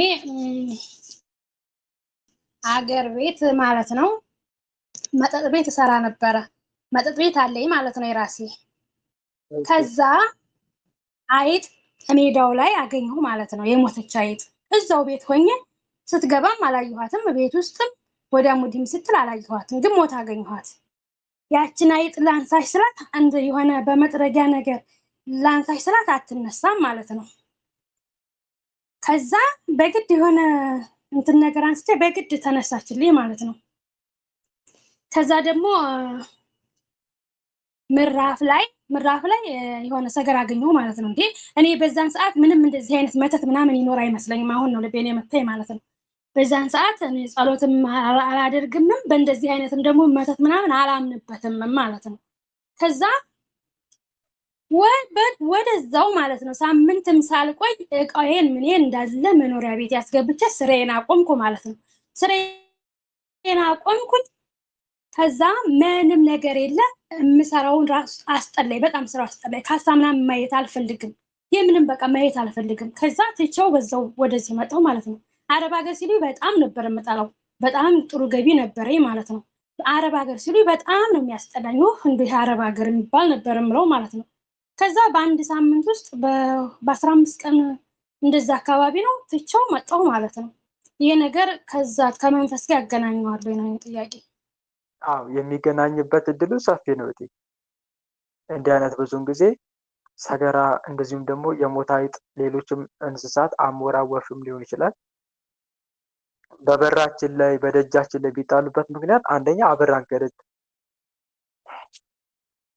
አብራንከርት ወይም ደግሞ የምቀኛ መተት መናፍስት ሊሆኑ ይችላሉ። እንደዚህም ደግሞ የሚላኩብን በቅርብ ሰዎች በተለይ በጎረቤት ወይም ደግሞ በቅርብ እኛ በምናውቀው እነሱ የሚያውቁን በቅርበት በእንደነኛ አይነት አማካኝነት የእኛን ሰዎች በእኛ ገቢ እንዲሁም በተለያየ በኑሯችን ሲቀሩ የሚያደርጉት የተለመደ ነገር ነው። አዲስ አይደለም እቴ። እና ምንድነው ማድረግ ያለብሽ ልሽ ፈልጌ ነው አንቺ ወደ መንፈሳዊ ህይወት መግባት፣ የኃጢአትን ዓለም መተው፣ ከኃጢአት ዓለም ወጥተሽ ጽኑ በሆነ መንፈሳዊ ህይወትሽን ማጠር፣ ንስሐ ገብቶ ቋሚ የማያቋርጥ ዛሬ ጸልየሽ ነገ ማትጸልይ፣ ዛሬ ሰግደሽ ነገ ማትሰግጂ፣ ዛሬ ቀጥቅጠሽ ነገ ማትቀጠቅጪው አይነት ህይወት ሳይሆን ተከታታይነት ያለው ረዘም ያለ ጠንከር ያለ መንፈሳዊ ህይወት ያስፈልጋል። ስለዚህኛው መተት ደግሞ ሱባኤ ገብተሽ መጀመሪያ አምላክሽን ጌታ ሆይ የታወቀ ነው ዞሮ ዞሮ ግን መተት መሆኑ ለምንድን ነው ታዲያ ሱባኤ መግባት የሚያስፈልገው ከተባለ እንዲይዝልን ምን እንዲያደርግልን እንዲይዘው። ምክንያቱም እኛ ስለተጋም ብቻ አይደለም መናፍስት የሚያዙት የእግዚአብሔር ፈቃድም ጭምር ስለሆነ የእግዚአብሔር እርዳታም ስለሚያስፈልግ ሱባኤ ገብተሽ እነኚህ መናፍስቶች እንዲይዝልሽ ህይወትሽንም ጭምር እንዲያስተካክል ከምንም በላይ ደግሞ ሱባኤ ስንገባ ኃጢአታችን ይቀር እንዲለን ምን አልኳችሁ? ኃጢአቴ ይቅር እንዲለኝ ብላችሁ ግን ሱባኤ ገብታችሁ ታውቃላችሁ ወንድሞች? ኃጢአቴን ይቅር እንዲለኝ እንደዚህ ብለን ሱባኤ ገብተን እናውቃለን? አልተለመደም አይደል? ብዙዎቻችን ጋር እርግጠኛ ነኝ አልተለመደም። ወንድማችን ብዙዎቻችን የምናስበው ጉዳያችን ላይ ብቻ ነው እንጂ ኃጢአታችን አይታወቀንም። ግን እመኑኝ ወንድሞች መናፍስት እንዲሰለጥኑብን የሚያደርገው ምን እንደሆነ ታውቃላችሁ? በመተትም በሉት በተለያየ ዛርም በሉት ምንም በሉት መንፈስ እንዲሰለጥንኛ ላይ ጉልበት የሚሆነው የራሳችን ኃጢአት እኮ ነው። የራሳችን ኃጢአት የመጣንበት ህይወት አጋንንቱ እኛ ላይ እንዲሰለጥን ያደርጋል። ሰው መተት ቢልክብንም ማለት ነው። እና ምን ማድረግ አለብን?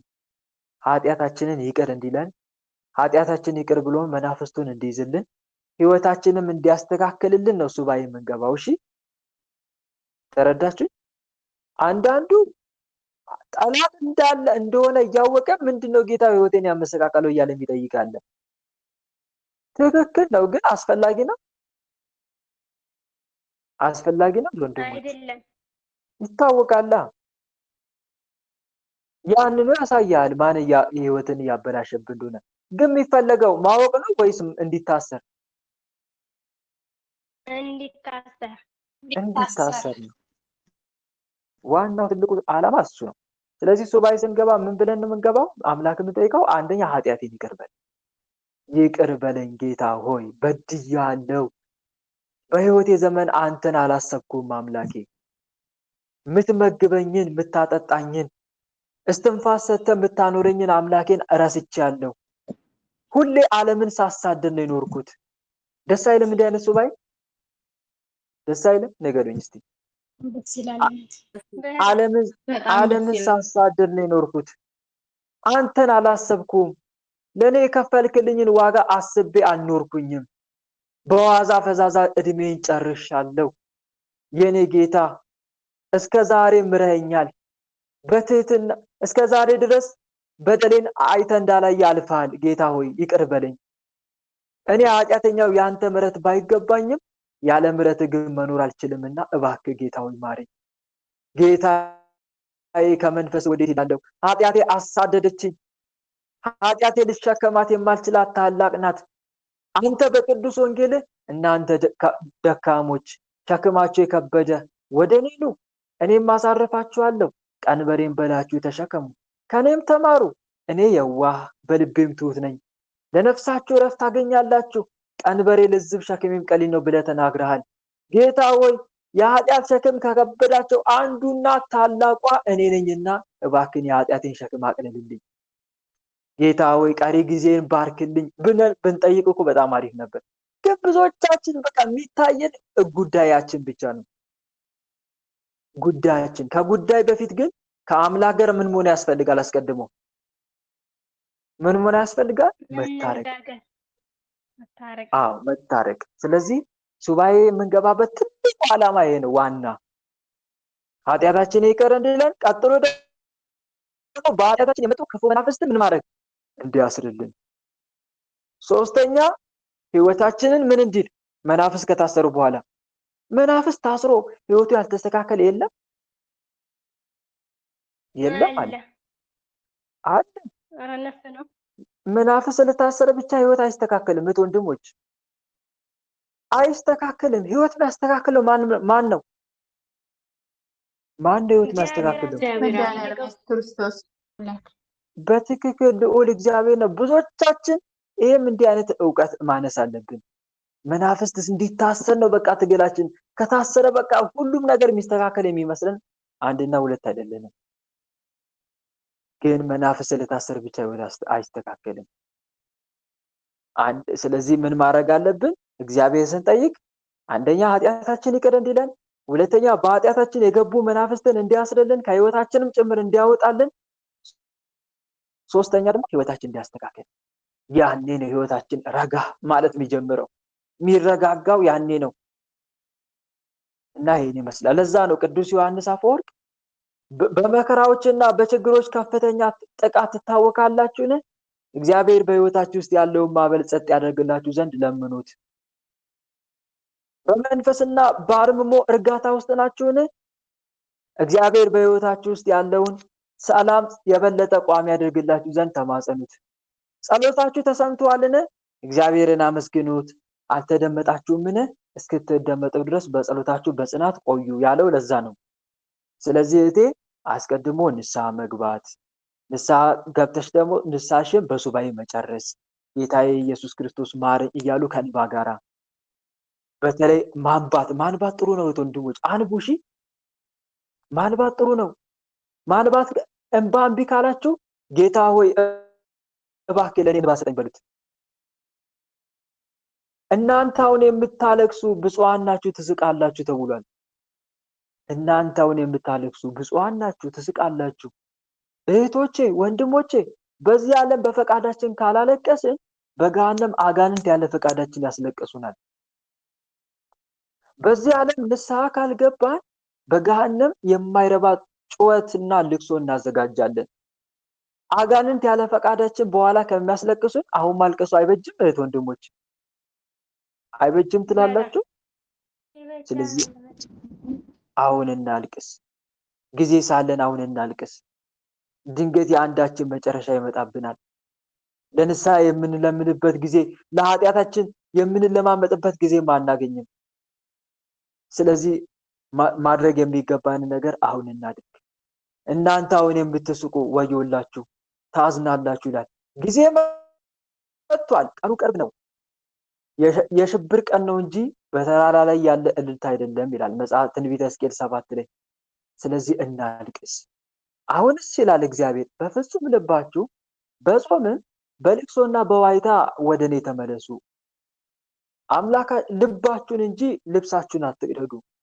አምላካችሁም እግዚአብሔር ቸርና መሐሪ፣ ቁጣው የዘገየ ምሕረቱም የበዛ ነውና ለክፋትም የተጸጸተ ነውና ወደ እርሱ ተመለሱ። እግዚአብሔር በሚገኝበት ጊዜ ፈልጉት፣ ቀርቦም ሳለ ጥሩት። ክፉ ሰው መንገዱን በደለኛም ሐሳቡን ይተው፣ ወደ እግዚአብሔር የሚመለስ እርሱም ይምረዋል፣ ይቅርታውን ብዙ ነውና ወደ መድኃኔዓለም ይመለስ። እናንተ ኃጢአተኞች እጆቻችሁን አንጹ። ሁለት ሐሳብ ያላችሁ እናንተ ልባችሁን አጥሩ። ተጨነቁና እዘኑ፣ አልቅሱ። ተጨነቁና እዘኑ፣ አልቅሱ። ሳቃችሁ ወደ ሐዘን፣ ደስታችሁ ወደ ትካዜ ይለወጥ። በጌታ ፊት ራሳችሁን ዝቅ ዝቅ አድርጉ፣ እርሱም ከፍ ከፍ ያደርጋችኋል ተብሎ ተጽፏል። ስለዚህ እናልቅስ። መጀመሪያ ከአምላክ ጋር ይቅርታ እንጠይቅ። ጠንቋይ ቤት ሄደን አላሳዘንነውም? ጠንቋይ ቤት ሄደን እርሱም ጠይቀን ወደ ስደት መሄድ ሲገባን ብዙዎቻችን እኮ ጠንቋይ ቤት ሄደን ነው ለራሱ የማያውቀውን ጠይቀን የመጣን። ይሄ ፈጣሪን ያሳዝነዋል በእውነት። ብዙዎቻችን የእሱን ቤተ መቅደስ አላረከስንም፣ በዝሙት አክሰናል። የእግዚአብሔር ቤተ መቅደስ እንደሆናችሁ የእግዚአብሔርን መንፈስ እንዲኖርባችሁ አታውቁምን? ማንም የእግዚአብሔርን ቤተ መቅደስ ቢያፈርስ እግዚአብሔር እርሱን ያፈርሰዋል። የእግዚአብሔር ቤተ መቅደስ ቅዱስ ነው፣ ያውም እኮ እናንተ ናችሁ ይላል መጽሐፍ። በእግዚአብሔር ፍርሃት ቅድስናን ፍጹም እያደረግን ስጋንና መንፈስን ከሚያረክስ ሁሉ ራሳችን እናንጻ ተብሎም ተጽፏል። ግን እኛ አርክሰናል።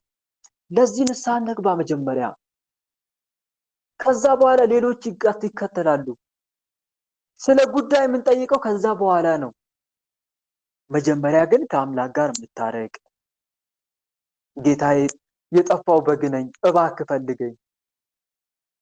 ጌታዬ ኢየሱስ ክርስቶስ ከአንተ ርቄ ምንም አልተጠቀምኩ። ምን ተጠቀምኩ ጌታ ሆይ? ከአንተ ርቄ የኖርኩባቸው ቀናት እንዴት አስከፊ ናቸው። እባክህ አምላኬ መልሰኝ፣ ጌታዬ ወደ አንተ መልሰኝ፣ እኔም እመለሳለሁ ማለት መቻል አለብን።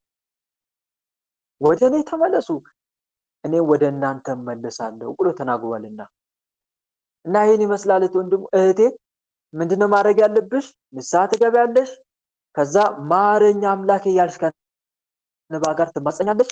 ከዛ በኋላ በኃጢአቴ ምክንያት የሰበሰብኳቸውን ክፉ ጠላቶችን እባክህ ያዝልኝ፣ በመተትም ይሁን በዛር ቡዳም ሆኖ የህይወቴን ተመቅኝቶ የገባውንም ክፉ መንፈስ ቢሆን እባክህ ለአንተ አሳልፌ ሰጥቻለሁ፣ ከዛሬ ጀምሮ ለአንተ አሳልፌ ሰጥቻለሁ ያዝልኝ ብሎ መማጸን። ከዛም ጌታ ሆይ ህይወቴ ባዶ ናትና እባክህን ህይወቴን አብራት፣ ወደ ህይወቴና የሐዋርያትን ማዕድ የባረክ ጌታ ወደ ህይወቴና ጌታዬ ኢየሱስ ክርስቶስ ሰላም ከራቀኝ ብዙ ጊዜ ሆኖኛልና የሰላም ንጉስ ጌታዬ ሰላምን እተውላችኋለሁ፣ ሰላሜን እሰጣችኋለሁ፣ እኔ የምሰጣችሁ ዓለም እንደሚሰጥ አይደለም ያልክ ጌታ ይሄ ሰላም ናፍቆኛልና እባክህን ወደ ቤት ግባ እያልን ልንማጸን ይገባል። እመኑኝ ወንድሞች፣ እንዲህ ብለን ከተማጸንን ህይወታችን ማይስተካከልበት ምንም ምክንያት የለም።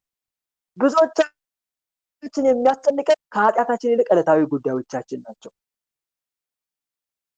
ምንም ነገር አንፍራ። አዎ ደግሜ እናገራለሁ፣ ምንም ነገርን አንፍራ። ግን አንድ ነገር ብቻ አጥብቀን እንፍራ፣ ከሰውነት ዝቅ አድርጎ የሚያዋርደንን ከዚያም ባለፈ የዲያብሎስ መጫወቻና ባሪያ የሚያደርገንን የመጨረሻ ደግሞ እስትንፋሳችን ከሆነ ከአምላካችን ከእግዚአብሔር የሚለየንን ኃጢአትን አጥብቀን እንፍራ። ወገኖቼ ውሃ ሲወስድ እያሳሳቀ ነው። የቀረብነው እሳት የሚያቃጥለው መጀመሪያ እየሞቀ ነው። ጣፋጭ ነገር የተቀባ ፍሬ የሚገለን መጀመሪያ እየጣፈጠ ነው። መርዝ የሚገለን እየጣፈጠ ነው። የሰውን ቅድስና እያራቀ ከእግዚአብሔር ጥበቃ የሚለይ ኃጢአትን የሚገለን እያዘናጋ ነው። ስለዚህ ወደ እግዚአብሔር እንመለስ። ንስሐ ግቡ፣ ከኃጢአታችሁ ተመለሱ፣ የበደላችሁትን በደል ሁሉ ከእናንተ ጣሉ፣ አዲስ ልብና አዲስ መንፈስም ለእናንተ አድርጉ። በውኑ እኔ ኃጢአተኛ ይሞት ዘንድ እፈቅዳለሁን? ይላል እኮ መድኃኒዓለም። እኔ ኃጢአተኛ ይሞት ዘንድ እፈቅዳለሁን? ስለምን ትሞታላችሁ? እኔ የሟቹን ሞት አልፈቅድምና ይላል እኮ ትንቢተ ሕዝቅኤል ምዕራፍ 18 ቁጥር 32 እና 18 23 ላይ። ይሄን ራሱ እግዚአብሔር ነው የሚለው በሕዝቅኤል ላይ አድሮ። ኃጢአተኛው ካደረገው ኃጢአት ቢመለስ፣ ንስሐ ቢገባ፣ ፍርድንና ቅን ቢያደርግ፣ በትእዛዜ ቢሄድ በውኑ ይሞታልን? በሰራው ጽድቅ በሕይወት ይኖራል እንጂ አይሞትም ይላል። እና ወደ እግዚአብሔር እንመለስ። ኑ ወደ እግዚአብሔር እንመለስ። እርሱ ሰብሮናልና እርሱም ይፈውሰናል፣ እርሱ መጥቶናል፣ እርሱም ይጠግነናል ይላል ነቢዩ ኤርሚያስ ምዕራፍ 3 ቁጥር 40 ሰቆቃው ኤርሚያስ ላይ። እና ወደ እግዚአብሔር እንመለስ መጀመሪያ ለማለት ነው። ግልጽ ነው እቴ? ተመለሰ? ግልጽ ነው ወንድማችን። ቃለ ሕይወት ያሰማልን፣ ጸጋውን ያብዛልን። አሜን አሜን አሜን አሜን። ሁለት እሺ ኪዳን ሌላ ሰው? ጠይቅ። ሁለት እሺ ኪዳን። ሁለት ኪዳን ቀጥይ። እሺ እቴ። እሺ ጸጋው ያብዛልህ፣ ቃለ ሕይወትን ቃለ በረከት ያሰማልን ወንድምዩ። አሜን እግዚአብሔር በጽድቅ ስላሴ። እኔ ማለት ሰኞ ነው ሱባኤ ያዝኩና መጀመሪያ ያዝኩት አቤቱ ማረኝ። የመጀመሪያዬ ነው ንስሐ ገብቼ ጨርሼ የመጀመሪያዬ ነው ሱባኤና አቤቱ ማረኝ፣ እኔ ኃጢአተኛ ሰው ከእነ ቤተሰቦቼ ማረኝ ብዬ ነው ያዝኩት እና ጸጋህን አብዛልኝ፣ ኑራችን ቀድስ ብዙ ነው ያልኩና ጥያቄ የጠየቅኩት። ከዛ በኋላ ግን መልስ ግን አላገኘሁም። ምንድን ነው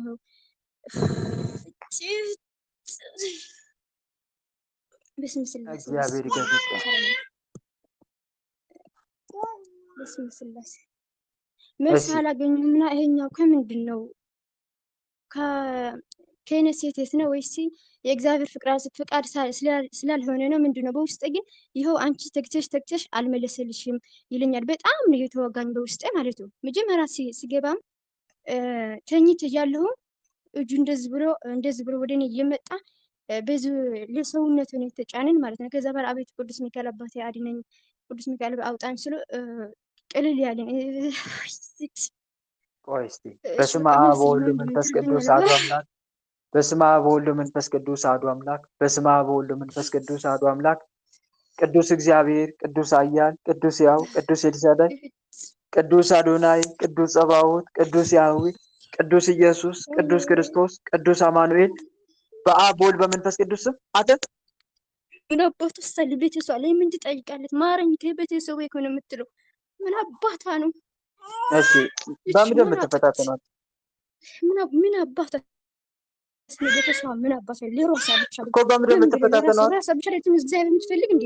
በምንድን ነው የምትፈታተኗት? ምን አባቷ ለምን ትጠይቃለች? እኮ ምን እያደረጋችሁ ነው የምትፈታተኗት ነው የተባለችው? በእንቅልፍ ወና በእንቅልፍ ነው ራስን ታትና በእንቅልፍ በእንቅልፍ እሷ ሁለት ጊዜ ሶስት ጊዜ መጸለይ ትፈልጋለች፣ ግን አይሆንም። እኛ እያለን ምን አባቷ ሁለት ጊዜ ሶስት ጊዜ መጸለይ ትፈልጋለች። ትጸልያ? አዎ መጀመሪያ ማታ ትጸልያለች እና ትሰግዳለች፣ ታመሰግናለች፣ ትተኛለች። ከዛ በኋላ ደግሞ ስራ ሳትሰራ ለእግዚአብሔር መመስገን ትፈልጋለች። ግን ምን አባቷ እሺ ሰራዊታችን ሰብስቡ ቶሎ። ምን አባቷ ነው? ቶሎ በአጋዕዝተ ዓለም በቅድስት ሥላሴ ስም ውጡ ቶሎ።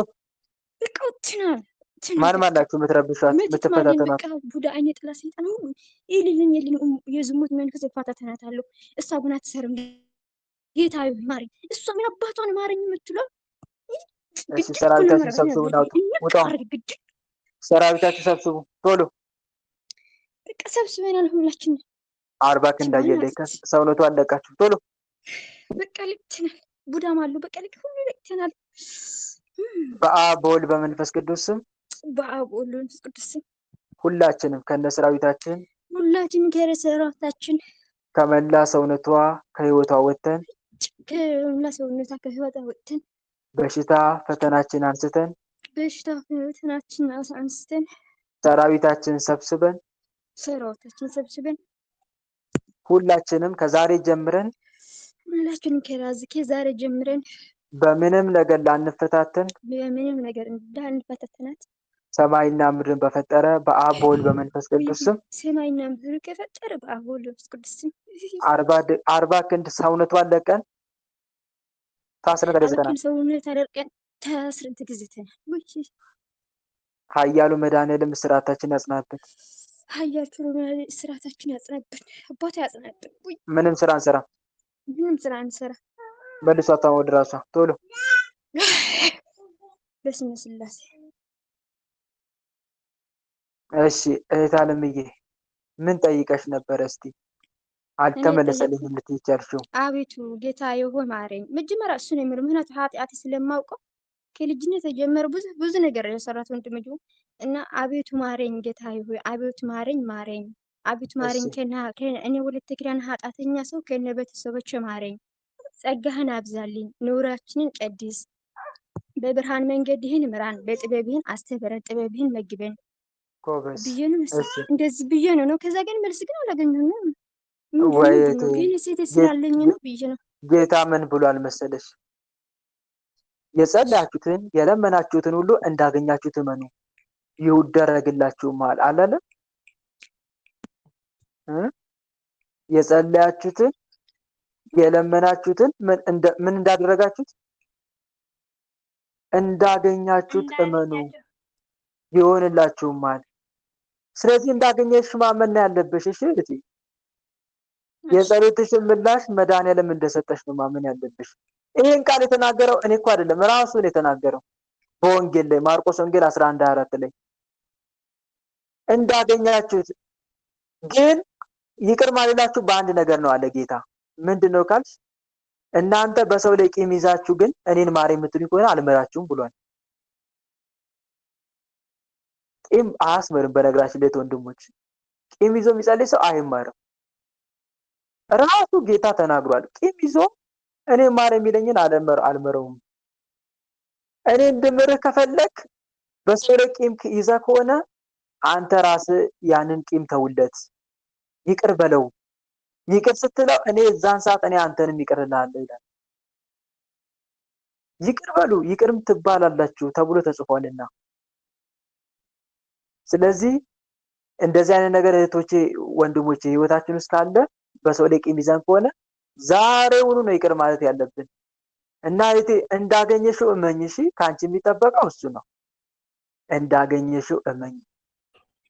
እግዚአብሔር በነገራችን ላይ ወንድሞች ሱባኤ ገብታችሁ ደግሞ መልስ አልተመለሰኝልኝም አትበሉ። እሺ ዝምታው ራሱ እኮ መልስ ነው አይደል እንዴ? ተሳሳተ። ዝምታው እኮ መልስ ነው። ያምላክ የፈጣሪ እመኑኝ ዝምታው ራሱ መልስ ነው።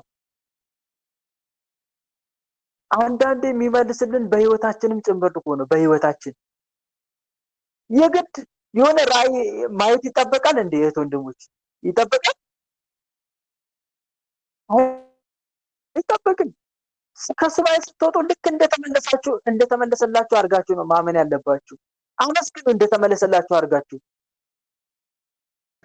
እንደተመለሰላችሁ አድርጋችሁ አመስግኑት። ጌታዬ ክብርና ምስጋና ለአንተ ይሁን በሉት። እና አንድ ነገር ልትረዱ የሚገባው ነገር ይሄ ነው። እሺ እህቴ ከሱ የሚጠበቅብን ምላሽ የምናገኘው በእምነት ነው። ይሄን ይመስላል እህቴ። እሺ ሌላ ሰው ሌላ ጥያቄ ነው? ሁለተኛ ነው አይደለም? ይሄ ይቅርታ ያልኩህ ነው። ያኔ ቅድም የነበረችን ጓደኛ አይደለችም፣ ግን እወዳታለሁ በጣም። እሷ አረብ ሀገር መጥታ ነው የተጎዳች እና ከእሷ ተጣልቼ ነበር። ግን ሁሉ ጊዜ ለእሷ እጸልያለሁ፣ ጌታዬ ሆይ ማረኝ፣ እኔ ሴተኛና ማረኝ እላለሁ። በዚህ ሆነ እንዴ? እንጃ። ይቅርታ ጠይቂያት፣ እሷ ጋር ነው። ይቅርታ ተጠያይቂ። እሺ ይቅርታ ተጠያይቂ ከእሷ ጋር ነው። ለእሷ መጸለይ በህይወት የለችም። አዎ እሷ በህይወት የለችም። እግዚአብሔር አምላክ ነፍሷን ይማረው። በቃ ለእሷ ምንድነው የምታደርጊው? መጸለይ፣ ማራት ብሎ መጠየቅ። በስሟ ብቻ ብትጪ ጎበዝ ከሆንሽ በስሟ የተራበ ማብላት ወይም ደግሞ በስሟ ለቤተ ክርስቲያን መባ ማስገባት ወይ እጣን ገዝተሽ ወይ ዘቢብ ገዝተሽ ወይ ጧፍ ገዝተሽ ለቸሩ መድኃኔዓለም ቤተ ክርስቲያን መስጠት። ግልጽ ነው አይደለ? እንደዛ አዎ ግልጽ ብታደርጊ ደግሞ መልካም ነው። ቤተሰቦቿ ከጠየቁ ምንድነው ኢየሱስ ነው ስማ ወለተ ኢየሱስ ብዬ ነው የምጸልይላት። እንደዚህ መጸለይሽ ተገቢ መልካም ነው? ነው። አዎ ጥሩ ነው። በስመ ክርስትናው መጸለይሽ ጥሩ ነው። ይሄ መልካም ነገር ነው። ከዛ ወለተ የበለጠ ደግሞ በስሟ ደግሞ ለነፍስ ይማር እንደሚደረገው ብናድርግ ደግሞ መልካም ነው ብናስብ። እሺ እሺ ወለተ ቃል ተንሱ ጠይቅ። ጸጋ ይብዛልኝ። ወለተ እሺ ትንቢት ወንድሜ ይሰማል? አዎ ይሰማል። አዎ እኔ የሚጠየው እሱ እኔ አማርኛ ስለማልችል ነው። ልጅ ያለኝ እድሜ 11 ነው። ደግሞ በጣም ነው ያመመው። ደግሞ አሁን ከእናቴ ጋር ነበረ 3 ቀን ምናምን አባቱ ወሰደው። አባቱ ደግሞ ጸበል ነው የሚወስደው ያለ። እሺ ያልኩ ጸበል ደግሞ ሲሄድ ይሞታል አይሞትም እኔ አላውቅም። ለኔ አትነግረኝ። ከሞተ የራስሽ ጉዳይ፣ ካልሞተ ደግሞ የራስሽ ጉዳይ ያለ ነው። እኔ አሁን ደግሞ ደወልን። እሺ ያልኩ እኔ ደግሞ ሲጸልም ምናምን ምን ይለ በቃ አንቺ እንደ እኔ እንደ ጨካን ምናምን ይለኛል ከስግዳን ጋር ማለት ነው። አሁን ደግሞ እሱ ደወለ። ምን አለ ልጅሽ 3 ቀን አልናገርም አለትም ሞተ ነው አለ። እኔ አላውቅም አለ። እዚህ አውቃለሁ ከመንፈስ እኔ ምንድነው የምንደርገው እንጂ ይቅርታ ስለማልማችል ገብቶኛል።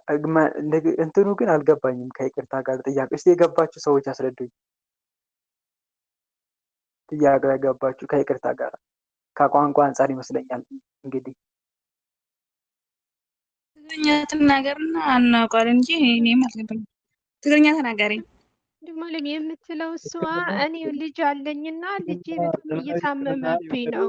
ጸበል ይሁን መሰለኝ እያልቻለሁ። እስቲ አንዳችሁ ተናገሩ።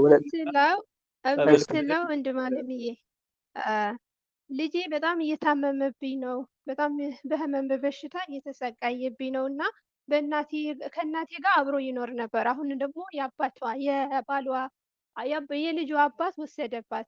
እሱ ደግሞ ጸበል ላይ እያሳመመው ነው ያለ፣ በጸሎት ላይ እያስጠመቀው ማለት ነው። ከታመመ አሊያም ደግሞ ድንገት ከሞተ ለእኔ እንዳትጠይቅኝ የራስሽ ጉዳይ ይለኛል። እኔ ደግሞ በዚህ በኩል በጣም እየተጨነቅኩ ነው እና ምን ላድርግ ነው የምትለው። አዎ ደግሞ 2 ቀን እዚህ ደግሞ 2 ቀን አሁን ዛሬ ደወለ ማለት ነው። ልጅሽ ሞተ ነው አለ ነው እኔ አላውቅም። 3 ቀን አልናገርም አልተንፍስም። ከአፉ ለሆነ ነገር ነው የሚወጣው። እኔ አላውቅም። ምን ዘጋ ከስልኩ ጋር ምንድን ነው? መልካም እህቴ አሳልፎ መስጠት ነው አንቺ የምትችይው እዚህ ጋር። አንደኛ ለመድኃኒዓለም አሳልፎ መስጠት ነው። ግን ለምንድን ነው እንደዚህ ያለው? ልጁ ነው ግን አይወድም። ለሱና ለኔ ርግዘኛ ከሆነ ብዙ ነገር ነው። እኔ አልፈልግም ልጅ እዚህ ነው እሱ እንደዚህ ነው አይወድም። ለኔ ልጁ አይወድም። እንደዚህ ነው እሱ ልጁን አይወደውም የራሱ ልጅ። አዎ የራስ አይወድም ጭራሽ ከሌላ ሴት ስላለ ለሱ እንጂ ለልጅ አይወድም። አዎ እንደዛ ከሆነ ታዲያ ልጅሽን በይበልጥ የሚንከባከብ ሰው ጋር ማስቀመጥ አይቻልም? ለምሳሌ እናትሽ ጋር እንደመጀመሪያው። እናቴ ጋርማ ነበረ። እሷ 11 ዓመት ነው የሰደገው። እሷ ደግሞ አሁን በቃ አማሙስ እንትን ሲል ለእናቴ እንትን ይላል ይሰድባል። ለእናቴ ብዙ ነገር ይደርጋል። ልጄ ማለት ነው ይመታል። እንደዚህ የሆነ ከውሰጁ ያልኩ እኔ ነው ለአባቱ። እዚህ ጋር አሁን አንድ ነገር የምታደርጊው ነገር ምንድነው? አንደኛ አሳልፎ መስጠት ነው። ልጅሽን እግዚአብሔር አምላክ እንዲጠብቅልሽና ፈሪሃ እግዚአብሔር እንዲያድርበት እሱን በጸሎት ማሰብ ነው። ሁለተኛ ሲቀጥል ደግሞ ምናልባት ልጅሽን ከመንከባከብ አንጻር ወደ ሀገር የምትገቢበት ሁኔታ ካለ ገብቶ ወይ ራስሽ ልጅሽን በሚገባ እንዲንከባከብ ማድረግ። ሌላ ደግሞ ተጨማሪ ካለ ልጅሽን የሚንከባከብ ሰው ካለ ደግሞ መስጠቱ መልካም ነው ላለው አይመስልም እህቴ? ምናልባት አንቺ ታውቂያለሽ ከልጅሽ አባት ግን ምንም ሰውማ አልገኘሁም በጭራሽ። ወንድማቸው ነበሩ እንዲህ አሉ። በቃ ስልኩን ዘጉ። እስቲ እግዚአብሔር አምላክን በዚህ ጉዳይ ላይ ሱባኤ ገብተሽ ትጠይቂ እንዲያመቻችልሽ ስለ ልጅሽ ጉዳይ። አዎ ሱባኤ ደግሞ ገብቼ ነው ደጋግሜ። እዚህ ደግሞ መልስም አላገኘሁም በጭራሽ። አሃ መልካም። እኔ የምልሽ ልጅሽ ይናገራል አይደል? ማለቴ አዎ እንደማንኛውም ይናገራል። አዎ ይናገራል በደንብ። መንፈሳዊ ትምህርት መማር አይችልም? ይማራል፣ ግን ቅዱስ ቁርአን ሲቆሩ ዳና ነበር። አሁን ማንም ሰው እምቢ አለኝ ሁሉ እና ምናልባት እኮ እኔ ይሄን ያልኩሽ አሁን ለምሳሌ እናቴን ይሳደባል እንዲህ ያደርጋል ስትይ ከጸባዩ አንጻር እየጠሉት ይሆን? አዎ ከጸባዩ ችግሩስ አንጻር አዎ እሱ ከጸባይ ነው። ምክንያቱም ልጄ ሲያምም እንደዚህ እህት የላሷ ትሳድባለሁ እንደዚህ ምልል፣ እሱ ደግሞ እንደዚህ አይወድም። በቃ ግትር ይላል። የግትርነት ባህሪ ስላለው ይጠሉታል ማለት ነው። አዎ ግትር ሊያሳድግ ይላል፣ ደግሞ ይወድቃል። 10 ጊዜ ነው የሚወድቀው። እንደዚህ ነው በቃ። ስንት አመቱ ነው?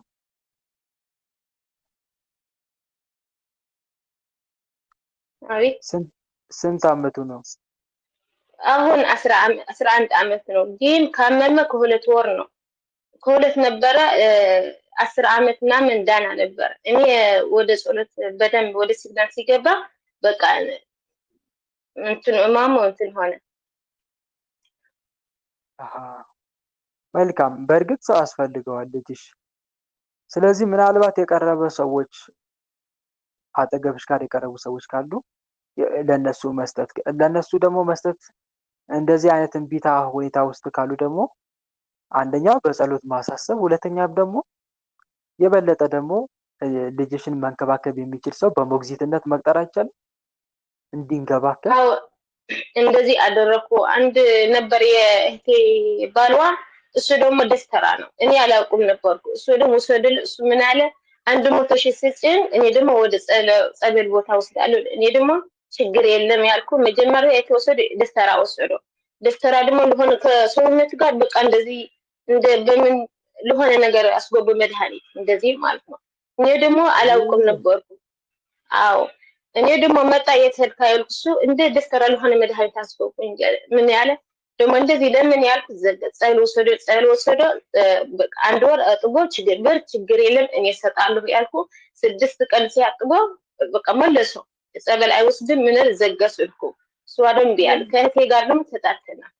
ይሄማ ሌላ ችግር እኮ ነው የጨመረበት። እህቴ ደብተራ ጋር ይዞ ከሄደማ ሌላ ችግር ውስጥ ነው መዘዝ እናመጣበት። በእንቅርት ላይ ጆሮ ደግፍ። ስለዚህ አንደኛ ስትሰጪ ለማንኛውም ሰው ሳይሆን 100,000 ብር ይሄን ያክል ይሄ ዝርፊያ ነው፣ ሌብነትም ጭምር ነው።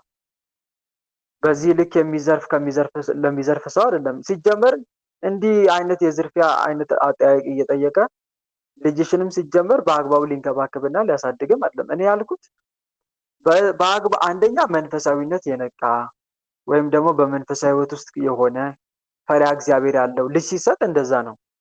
ሁለተኛ ሲቀጥል ደግሞ ማሳደግ የሚችል በተለይ እየተንከባከበ እንደ እናት የምትንከባከበው፣ ዋናው እንዲሁም ወደ ጸበል ቦታ የምትወስደው እሷን በሞግዚትነት እንድታገለግል ወይም ደግሞ ልጅሽን እንድታሳድግልሽ በእሷ በኩል አስቤዛውን እየቻልሽ ምን ማድረግ መንከባከብ እንድትንከባከበው ማድረግ ይቻላል እንጂ እንደዚህ አይነት ሰውማ 100,000 ብር ስጪኝ እንዲህ አድርጌ ብሎ የሚያደርግ ልጅሽን ሊያጠፋ እንጂ ሊያለማ አይደለም። ሲጀመር ለእንደዚህ አይነት ሰው አይሰጥም ዝም ብሎ እና ዞሮ ዞሮ ልጅሽን በአግባቡ መንከባከብ ለሚችል ሰው አሁን ቢሆን ክርስቲያን የሆነ እንደገናም ደግሞ አዛባውን በሰጪ አዛብ ሃይማኖቱን ሊያስለውጠው ይችላል።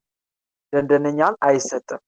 ሁለተኛ ደግሞ ቤተክርስቲያን እለት ለሚሄድ ቅዳሴ ለሚያስቀድስ ስጋው ደግሞ ልጅሽን አብሮ እንዲቀበል ለሚያደርግ ልጅሽን ወደ ጸሎት ህይወት ሊመራው ለሚችል በታማኝነት በመልካም ምግባር ልጅሽን ማነጽ ለሚችል ነው እንጂ የሚሰጠው ዝም ብሎ ለማንኛውም ሰው አይሰጥም። እሺ እና ያንን ለማድረግ ጥረት አድርጊ። በዚህ ጉዳይ ደግሞ እግዚአብሔር እንዳገዘሽ በጸሎት ትጊ። ይሄን ይመስላል። እሺ ሌላ ሰው?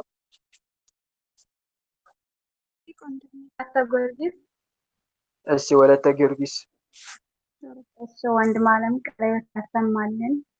ኤርፎን እሺ የኔ ጥያቄ ነው ሀገር ቤት ትምህርት የመምህር ገጠመኝን እንደዚህ እየላኩኝ አዳምጥ የምለው የእጮኛ ያለና ምን አለኝ እኔ ጠንቋይ ሄዶ ነበር እና ደፍተራ ለገበያም አድርጌያለሁ እና ልክ ጫታቸውን እያላመጡ ከአፋችን ፊቴ ላይ ነው የረጨው እያኘከና ግን ጠንቋዮች አብዛኛውን ጠንቋዮች የሚሉት ይስተካከላል፣ ይደረጋል። የሰይጣን ስራ ከሆነ እንዴት ይፈጸማል? እንደገና ደግሞ የኔን ስህተት ጠንቋይዋ ይህን ታደርጋለህ ብላ ትነግኛለች እና እንዴት ልታውቀው ቻለች ብሎ ይጠይቀኛል። እና አንዳንዴ ለመመለስ እያቃተኝ ምን ብዬ ልንገረው? መልካም እሺ። ጠንቋይ የምታውቀው እሱ ጋር ባለው መንፈስ ነው። እሺ እሱ ጋር ያለ መንፈስ አለ አይደል? እሱ አንደኛ በንስሐ ሕይወት የሚመላለስ ሰው አይደለም። ሁለተኛም ደግሞ ወዶ ፈቅዶ ለአጋን ተገዢ የሆነ ሰው ጋር ሄዷል። በዚህ ምክንያት መናፍስቱ እሱ ላይ ሰለጥኑበታል። የእሱን ሕይወት ያመሰቃቀሉ ክፉ መናፍስት ለእሷ ኢንፎርሜሽን ይነግሯታል። መናፍስት ኔትወርክ አላቸው። እሷ ጋር ያሉ መንፈስና እሱ ጋር ያለው መንፈስ ባጭሩ እሷ የአጋንቱ አገልጋይ ስለሆነች እሱ ጋር ያሉት መናፍስት ለእሷ ኢንፎርሜሽን ይጠቁሟታል። በዚህ አማካኝነት እሷ ያሳለፈውን ህይወቱን ትነግረዋለች። በዚህ እሱ ግራ ይጋባል። እንዴት አወቀች ይላል። አንድ ይሄ ነው። ሁለተኛ ሲቀጥል ደግሞ ይስተካከላሉና ያስተካከላሉ። ለጊዜው ነዋ። ነፍሱን ነጥቀውት እኮ ነው። ተረዳሽ? ነፍሱን ነጥቀውት ለጊዜው እዚህ ምድር ላይ ያለውን ህይወቱን የተስተካከለ አስመስለው ሊያሳዩ ይችላሉ። ይሄ ደግሞ ወርቅን በመዳብ እንደመንጠቅ ነው፣ እንደመቀየር ወርቅን በመዳብ ጌታ። ስለዚህ ለዚህ እኮ ነው ሰው ዓለሙን ሁሉ ቢያተርፍ ነፍሱን ካጠፋ ምን ይጠቅመዋል ያለው። ተረዳሽ? ዓለምን ባተርፍ ሁሉም ነገር ቢስተካከል ነፍሴን ካጠፋው ምን ይጠቅመኛል? ይጠቅም ነገር አለ? የለም። ስለዚህ ነፍሱን ሰው ነው። አንድ መረዳት ያለብሽ ነገር ነው። አንተ እኮ ምድራዊ ህይወት ቢስተካከል ነፍስን እኮ ይዟት እኮ ነው ጠላት። ቀጥታ ከድንገት ትን ብሎ እንኳን ብትሞት ገሃነም ነው የምትወርደው። እንደዛ ማለት አለብሽ። እሺ ኦኬ። ገሃነም ነው የምትወርደው። እግዚአብሔር እንዲህ ይላል ለኃጢአተኛ ነፍስ ስራሽ ሁሉ ቅያሜና ኃጢአት፣ ዝሙት፣ የስህተት ስራ ሁሉ እኔም የማልወደው መስተካከል ስለሆነ ተቆጥቼ በያዝኩሽ ጊዜ ምክንያት አታገኝምና ፍርድ በሚደረግባት ቀን በፍርድ ትያዣለሽ። እኔ ለክብር አድርጌሽ ነበር፣ አንቺ ግን ራስሽን አዋረድሽ። እኔ የኔ ገንዘብ ብዬሽ ነበር፣ አንቺ ግን ለሌላ ሆንሽ። እኔ ለክብር አጭቼሽ ነበር፣ አንቺ ግን ለዲያብሎስ ሆንሽ። እኔም እንደ ክፉ ስራሽ ተበቅዬ አጠፋሻለሁ ይላል ለኃጢአተኛ ነፍስ። ስለዚህ ይሄ ሰው ነፍሱን በአጋንንት እጅ ይዞ ምድራዊ ህይወትን ቢያስተካክል ድንገት እግዚአብሔር በቃ ይድረስ ቢለው ምንም ጥርጥር የለም ገሃነም ነው የሚወረወረው። ምን ይጠቅመዋል? ንገረኝ እስኪ። ምንም አይጠቅመውም። አንድ መረዳት ያለብን ነገር ይሄ ነው። ስለዚህ ይሄ ከባድ ህይወት ነፍሱን አወራዶ አስይዞ ነው ምድራዊ ህይወትን ለጊዜያዊ ህይወት ሊያስተካክል የሚሞክረው ማለት ነው። ሌላው ደግሞ ማወቋም አይደንቅም። ምክንያቱም በኃጢአት ዓለም ውስጥ እስካለ ድረስ እሱ ጋር ያሉት መናፍስቶች ለእሷ ኢንፎርሜሽን ያደርጓታል። ከዛ ይገለጣል እሱ። ስለዚህ እኔም ይህን ትምህርት ስለምልክለት እሱ ጋር ያለችው አይነ ጥላ ናት ማለት ነው። እኔን እንዳስጠላው የምታደርገው ማለት አንቺን ስልክ አውርቼ ቀኑን ሁሉ ስጨናነቅ ነው የምውለው። መደወል እየወደድኩሽ መደወል ስፈልግ ግን እጨናነቃለሁ ምናምን ይለኛል። አይነ ጥላ ብቻ ሳትሆን ሁሉ መናፍስቶች አንቺ እንዲጠሉሽ ያድርጉታል። ሁሉ መናፍስቶች ለምን ከተባለ አንቺ ኦልሬዲ ፈጣሪ ለመፈለግ ጥረት እያደረግሽ ነሽ። ኦኬ። እግዚአብሔርን መፍራት በልብሽ ውስጥ አለ። ይሄንን አይወዱትም መናፍስቶቹ። ስለዚህ አንቺን ስለሚጠሉሽ አንድም አንቺ ጋር ያሉት የሚዋቡት መናፍስቶች እሱ ጋር ሄደው አንቺን እንዲጠሉ ስለሚያደርጉ ግን አይወድሽ ይችላል። ከዛ አንጻር ነው። እሺ አይነ ጥላ ብቻ አይደለችም። አይነ ጥላ የሚባለው ብዙ ጊዜ በመንፈሳዊ ለሚዋጉ ሰዎች ነው።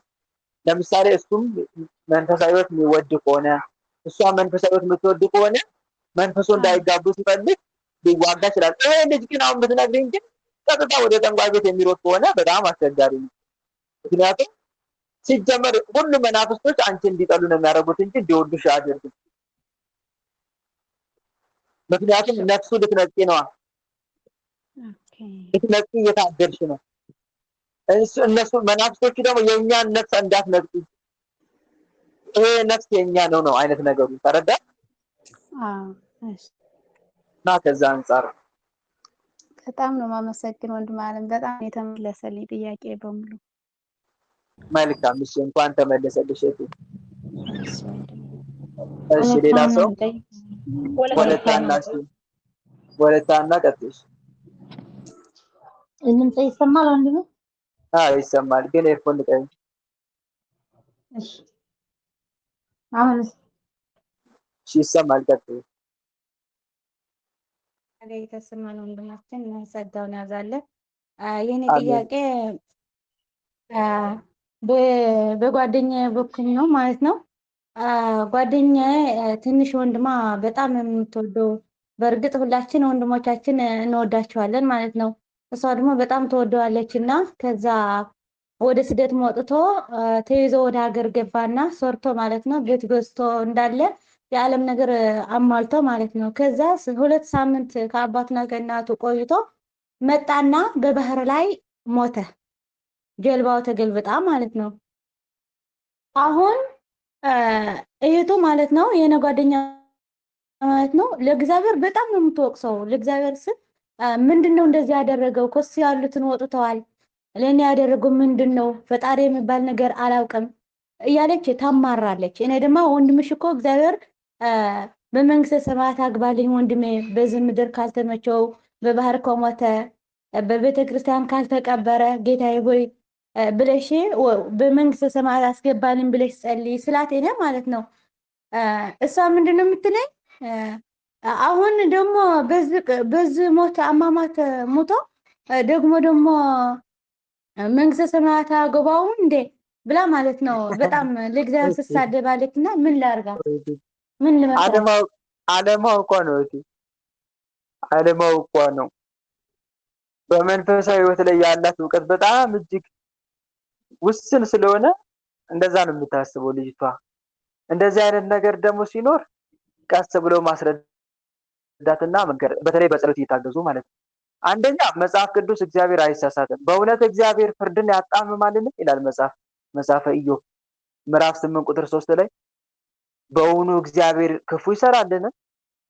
ሁሉንስ የሚችል አምላክ ጽድቅን ያጣምማልን ይላል። ከዛ መልሶ ደግሞ መጽሐፈ ኢዮብ ምዕራፍ 34 ላይ በእውነት እግዚአብሔር ክፉ አይሰራም፣ ሁሉንም የሚችል አምላክ ጽድቅን ጠማማ አያደርግም ተብሎ ተጽፏል። አንድ መረዳት ያለብን ነገር ይሄ ነው እና በእግዚአብሔር ላይ ባታጉረመርም መልካም ነው። እንዳታጉረመርም፣ እግዚአብሔር የሚሳሳት አምላክ አይደለም። አንድ ሁለተኛ ደግሞ መረዳት ያለብን ነገር አለ። ምን ከተባለ አንድ ሰው በህይወት ዘመኑ እግዚአብሔርን ሳያውቅ ዝም ብሎ ብቻ ምድራዊ ህይወትን ሲያሳድድ ሊኖር ይችላል። ግልጽ ነው። ማንን ሲያሳድድ? ምድራዊ ህይወትን ሲያሳድድ ይኖራል። በዚህ መሀል ላይ በኃጢአት ህይወት ውስጥም ሊኖር ይችላል። እግዚአብሔር ደግሞ ይሄን ሰው ይሄን አመት ይኑር ብሎ ይወስናል አይደል? ይወስናል። ምናልባትም እኛ እንኳን አናውቅም። ምናልባት 40 አመት ምን እንኖራለን ከኛው መካከል ውስጥ 30 በ30ውም መሄድ አለ። እግዚአብሔር እድሜያችን ያርዝምልንና አይታወቅም። 50ም 60ም ልንኖር 90ም ልንኖር 100ም ልንኖር እንችላለን። አይታወቅም። እግዚአብሔር የንስሐ እድሜ አይንፈገንና እና ዞሮ ይሰጠናል። ይሄ እንደ ነዳጅ ነው፣ ተለክቶ ይሰጠናል ከፈጣሪ። በተሰጠን ነዳጅ እድሜ ነግዶ አትርፎ መገኘት የማን ዕጣ ፈንታ ነው? የማን ዕጣ ፈንታ ነው? የኛ ዕጣ ፈንታ ነው። ሁለተኛ ሲቀጥል ደግሞ ከእግዚአብሔር በራቅ ቁጥርና ኃጢአት በሰራን ቁጥር ከእድሜያችን እየተቀነሰ ነው። ይህን ታውቃላችሁ ወንድሞች? እድሜ እኮ ያጥራል። ኃጢአት እድሜን ያሳጥራል። በደንብ እንወቅ። ከእግዚአብሔር ርቆ መኖር በራሱ እድሜ ያሳጥራል። እግዚአብሔርን አምላክ እንዲህ ይላል፣ በመንገዱ እግዚአብሔር አምላክ እድሜ ይሰጥ ዘንድ የአምላክን የእግዚአብሔርን ሕግና ትእዛዝ ጠብቅ። አንደኛ ነገሥት ምዕራፍ 2 ላይም አለ። እድሜ ረዝም ዘንድ የእግዚአብሔርን ሕጉን ስርዓቱን ጠብቅ ይላል። የዚህ ተቃራኒ ደግሞ ሕጉን ስርዓቱን አለመጠበቅ ምን መሆን ነው? እድሜ ማጠር ነው። ስለዚህ ድንገት ልንወሰድ እንችላለን። ሀብት እያከማችን እያለ መንገድ እየሄድን አሟሟታችን በልዩ ልዩ ሁኔታ ልንጠራ እንችላለን። አንዳንዱ በህመም፣ አንዳንዱ ልክ አሁን ወንድምሽ እንዳለፈው፣ አንዳንዱ በመኪና አደጋ፣ ብቻ በብዙ ነገር ሊሄድ ይችላል። ግን ያ የንስሐ ጊዜው አለቀ፣ ነዳጁ አለቀ። ከዛ ያ ሰው ይጠራል፣ ይወሰዳል ማለት ነው። ነግዶ ማትረፍ ተዘጋጅቶ ጌታ አስቀድሞ ነግሯል። ቀኒቱንና ሰዓቲቱን አታውቁምና እንግዲህ ንቁ ብሏል አይደል? ባለቤት ከሌሊቱ በየትኛው ክፍል ሌባ እንዲመጣ ቢያውቁ ኖሮ በነቃ፣ ቤቱም ሊቆፈር ባልተውም ነበር። ስለዚህ እናንተ ደግሞ ተዘጋጅታችሁ ኑሩ፣ የሰው ልጅ በማታስቡበት ሰዓት ይመጣል ብሏል። እንዲህ ከተባለን ዘንዳ የኛ ድርሻ ምንድን ነው? ተዘጋጅቶ መጠበቅ ነው አይደል? ተዘጋጅቶ መጠበቅ ነው። ታዲያ በዚህ ማለት ድንገት ብንጠራ የነዳጅ እድሜያችን አልቆ ፈጣሪ ይወቀሳል? አይወቀስም። ሲጀመር ተዘጋጅታችሁ ነው። በማንኛውም ሰዓት እንደምወስዳችሁ አታውቁም፣ እኔ ድንገት ነው የምወስዳችሁ ብሏል። ሁለተኛ ደግሞ እዚች ምድር ላይ ለመኖር አይደለም የመጣ ነው፣ ለመዘጋጀት እንጂ። እቺ ምድር እኮ መዘጋጃ ናት ወንድሞች፣ መዘጋጃ ናት እንጂ መኖሪያ አይደለችም። ለመዘጋጃ ናት። ተዘጋጅቶ የሆነ እንደ ጦር ካምፕ የለም፣ እንደ ጦር ካምፕ መለማመጃ ናት፣ ወደ መንግስተ ሰማይ ለመግቢያ እንጂ መኖሪያ አይደለም። ለዛ ነው ለራሱ ገንዘብ የሚያከማች በእግዚአብሔር ዘንድ ባለጠጋ ያልሆነ እንዲህ ነው ይላል። እንደውም ጌታ እኮ ሉቃስ ወንጌል ላይ ምዕራፍ 12 ላይ እንደውም የሆነ ምሳሌ መስሎ ነበር። አንድ ሰውዬ ሀብታም ነው፣ በጣም ገንዘቡን ሰበሰበና ምን አለ፣ አንድ ቀን አዝመራው ሲበዛበት አዝመራዬ በዝቷል፣ እንግዲህ ይሄ አሁን ያለኝ ጎተራዬ ሊችለው አይችልም፣ ሌላ ጎተራ አፍርሼ እሰራለሁ፣ ለዘመናት የሚሆን ምግብም አከማችቻለሁ፣ ነፍሴ ሆይ እንግዲህ እረፊ፣ ቢ ጠጪ፣ ለብዙ ዘመን የሚሆን ምግብ አዘጋጅቼልሻለሁ ሲል ምን ነበር ያለው እግዚአብሔር? አንተ ሰነፍ አይደል? አንተ ሰነፍ፣ ነፍስን ዛሬ ሊወስዷት ተዘጋጅተዋል። ይሄ ዛሬ እንግዲህ እስከ ዛሬ ያከማቸው ገንዘብ ለማን ይሆንልሃል? ለማን ነው የሚሆነው? እውነት ነው። ስለዚህ ተዘጋጅታችሁ ኑሩ። አንደኛ ምን ማለት ነው ይሄ ቃል? አንደኛ ህይወት የምሰጠው እኔ ነኝ፣ መብልም የምሰጠው እኔ ነኝ። እኔም ማመስገን ሲገባ ነፍስን ታወድሳታለህን ነው አንድም ደግሞ ድንገት መቼ እንደምትጠራ ሳታውቅ ራስን ልብን ታደነድናለህን? በዚህ ምድር ላይ ለመኖር ተዘጋጃለህን? እኔ ተዘጋጅተህ እንድትጠብቀኝ እችን ህይወት ሰጠውክ እንጂ ዘና ብለህ ተኝተህ እንድትበላ እንደ ንስሐ አይነት ህይወት እንድትኖር ፈቀድኩልን ማለት አይደለም ነው። ስለዚህ ተዘጋጅተህ እንድንጠብቅ ነው የታዘዝነው ማለት ነው። ስለዚህ የወንድምሽም ነፍስ ድንገት ተወሰደች። ይሄ ለሌላው ማንቂያ ደውል እኮ ነው። ማንቂያ ደውል ነው። እኔ በምድር ላይ ያዘጋጃችሁ እየሰራችሁ በምድር ላይ ምድራዊ ሀብት እያከማቻችሁ ለምድራዊ ህይወት ብቻ እየሮጣችሁ እንድትኖሩ ሳይሆን ምን እንድትሉ ነው የፈቀድኩት? ህጌንና ስርዓትን እየጠበቃችሁ ደስ የሚያሰኘኝ ስራ እየሰራችሁ እንድትኖሩ ነው። ይሄ ነው። ስለዚህ እግዚአብሔር እዚህ ጋር ምንም የሚወቀስበት ምክንያት የለም። የነዳጅ እድሜ ሰጥቶታል። ያንን አመት ያክል ኑር ብሎ ያችን አመት እድሜ ጨርሶ ተወሰደ። ለምን እድሜ አልጨመርክለትም እንደማለት ነው። ተረዳችሁ?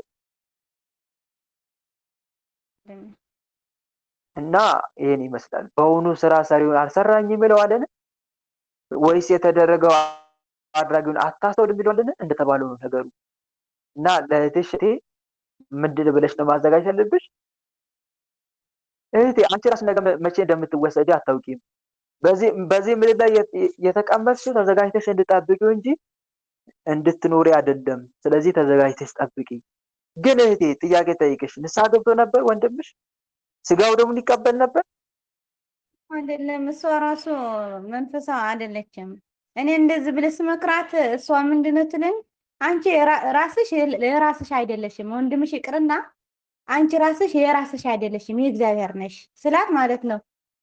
እኔም ያገባኝ ነው የምትለኝ። አሁን ጽናት ይስጥሽ ያለው ሰው ማለት ነው በዚህ በፌስቡክ ታመጣለች እና ምን ብላ ትጥፋለች መሰለህ ወንድሜ፣ እኔ ካልወሰደኝ መጽናናት አልፈልግም ብላ ነው የምትለቀው ፌስቡክ ራሱ ማለት ነው። መልካም እሺ፣ ይኸውልሽ እንዲህ አይነቱን ሰው ምን መሰለሽ የምታደርጊው? ሁለት ነገር ነው የምትሰሪለት። አንደኛ በጸሎት ማሰብ ነው። ጌታ ሆይ የምትናገሩን ሁሉ አትቁጠርባት። አምላኬ ክርስቶስ ልቦና ስጣት፣ ልቧን ወደ አንተ መልሳት። ጠላት ሰይጣን ጎትቶ ወደ ጥፋት እንዳይወስድብኝ እባክን ጌታ ሆይ ይቅር በላት፣ ልቦናን መልሰ እንድታስተውል አድርጋት እያል መማፀን። እኔም የምመክርበትን ልሳንና አንደበት እባክህ ስጠኝና እህቴን እንድመክራት አድርገኝ ብለሽ በተረጋጋ እንዳታሰለቻ ቶሎ ቶሎ ሳይሆን በሳምንት 2-3 ቀስ እያልሽ መምከርሽ እህቴ። የሆነ ቃል ጣል ማድረግ እሷን የሚገስጽ ብለሽ ይዘሽ ትሄጂና እሷን መምከር ነው ያለብሽ። እሺ እህቴ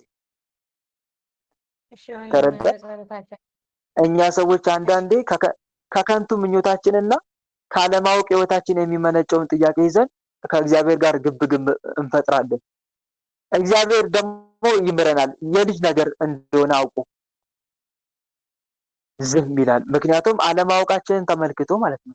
ሰይጣን እንደዚህ እንድናጉረምር የሚፈልገው ያው እንድንቀሰፍ፣ እግዚአብሔር ተቆጥቶ እኛን እንዲያጠፋን አላማው እሱ ነው የሰይጣን። ግን እግዚአብሔር አባት ለልጆቹ እንደሚራራ ለፍጥረት ሁሉ የሚራራ አምላክ ነው። ሰው ባለማወቅ በሚናገር ሁሉ አይፈርድበትም፣ ይታገሳል። ታጋሽ አምላክ ነው እግዚአብሔር። ታጋሽ ነው፣ ኃይለኛም ነው፣ ሁልጊዜ አይቆጣም። ስትመለሱ ግን ሰይፉን ይስላል፣ ቀስቱን ገተረ አዘጋጀም እየተባለ ተነግሯል። መዝሙረ ዳዊት መዝሙር 6 ላይ መዝሙር 7 እና መታገስ ያስፈልጋል። እሷንም ነው በሰከነ ይላል። ወይም ሰው በማናን በልማ ቢገኝ መናን እንዲያው በወንስ አቅምት ይላል። ምንተስ በዋህት መንፈስ አቅም አንተ ደግሞ እንዳትፈት አስደቅ ይላል። አንዳንዴ ሰው ለምትበል ራሳቸው በስደት ጊዜ አለ። ምን አለ ቅዱስ ጳውሎስ? አንተ እንደፈተን ራስህን ጠብቅ። ገላትያ ምዕራፍ 6 ቁጥር 1 እና ደግሞ ምን አለ? በእምነት በሐሳቡ ላይ አትፍረዱበት። አትሽ በእምነት ደክማ ነው ከረሰባት በችን በእምነት የደከመው ተቀበሉት። በሐሳቡ አለማወቁን ተረዱለት አለማወቁን። በለሰለሰ አንደበት ቀስ እያላችሁት ትዕግስትን ገንዘብ አድርጋችሁ ያንን ሰው ምከሩት ነው። እና አንቺም በአንድ ለውጡን ሳትጠብቂ ቀስ እያልሽ በለሰለሰ አንደበት ምከሪያት። በተረፈም ወደ ጥፋት እንዳትሄድ ጸልይላት። እሺ ይሄን ይመስላል እህቴ። አንዷ ምን አለች መሰላችሁ ወንድሞች? አንዷ ምን አለች መሰላችሁ? እኛ ሰዎች እኮ እንገርማለን አንዳንዴ። በጣም በጣም በጣም አጥብቃ የምትወደውን እጮኛዋ እንዴት ነው የሚዋደዱ እጮኛሞች ታውቃላችሁ አይደል? በቃ ማሬ ውድ እንደሚባባሉት በቃ ሳታወሩት አንዳንዴ እጮኛችን አትሉም አይደል? እንቅልፍም አይወስዳችሁም። ልክ እንደዛ ማለት ነው። እሷም ልክ እንደዛ የምትወደው ነበረ እና ድንገት ተወሰደ በሞት። ከዛ ምን አልኩኝ ያለች ስትነግረኝ፣ ጌታ ሆይ ከቤተሰቤ አንዱን ውሰድና እሱን መልስልኝ። አይገርም?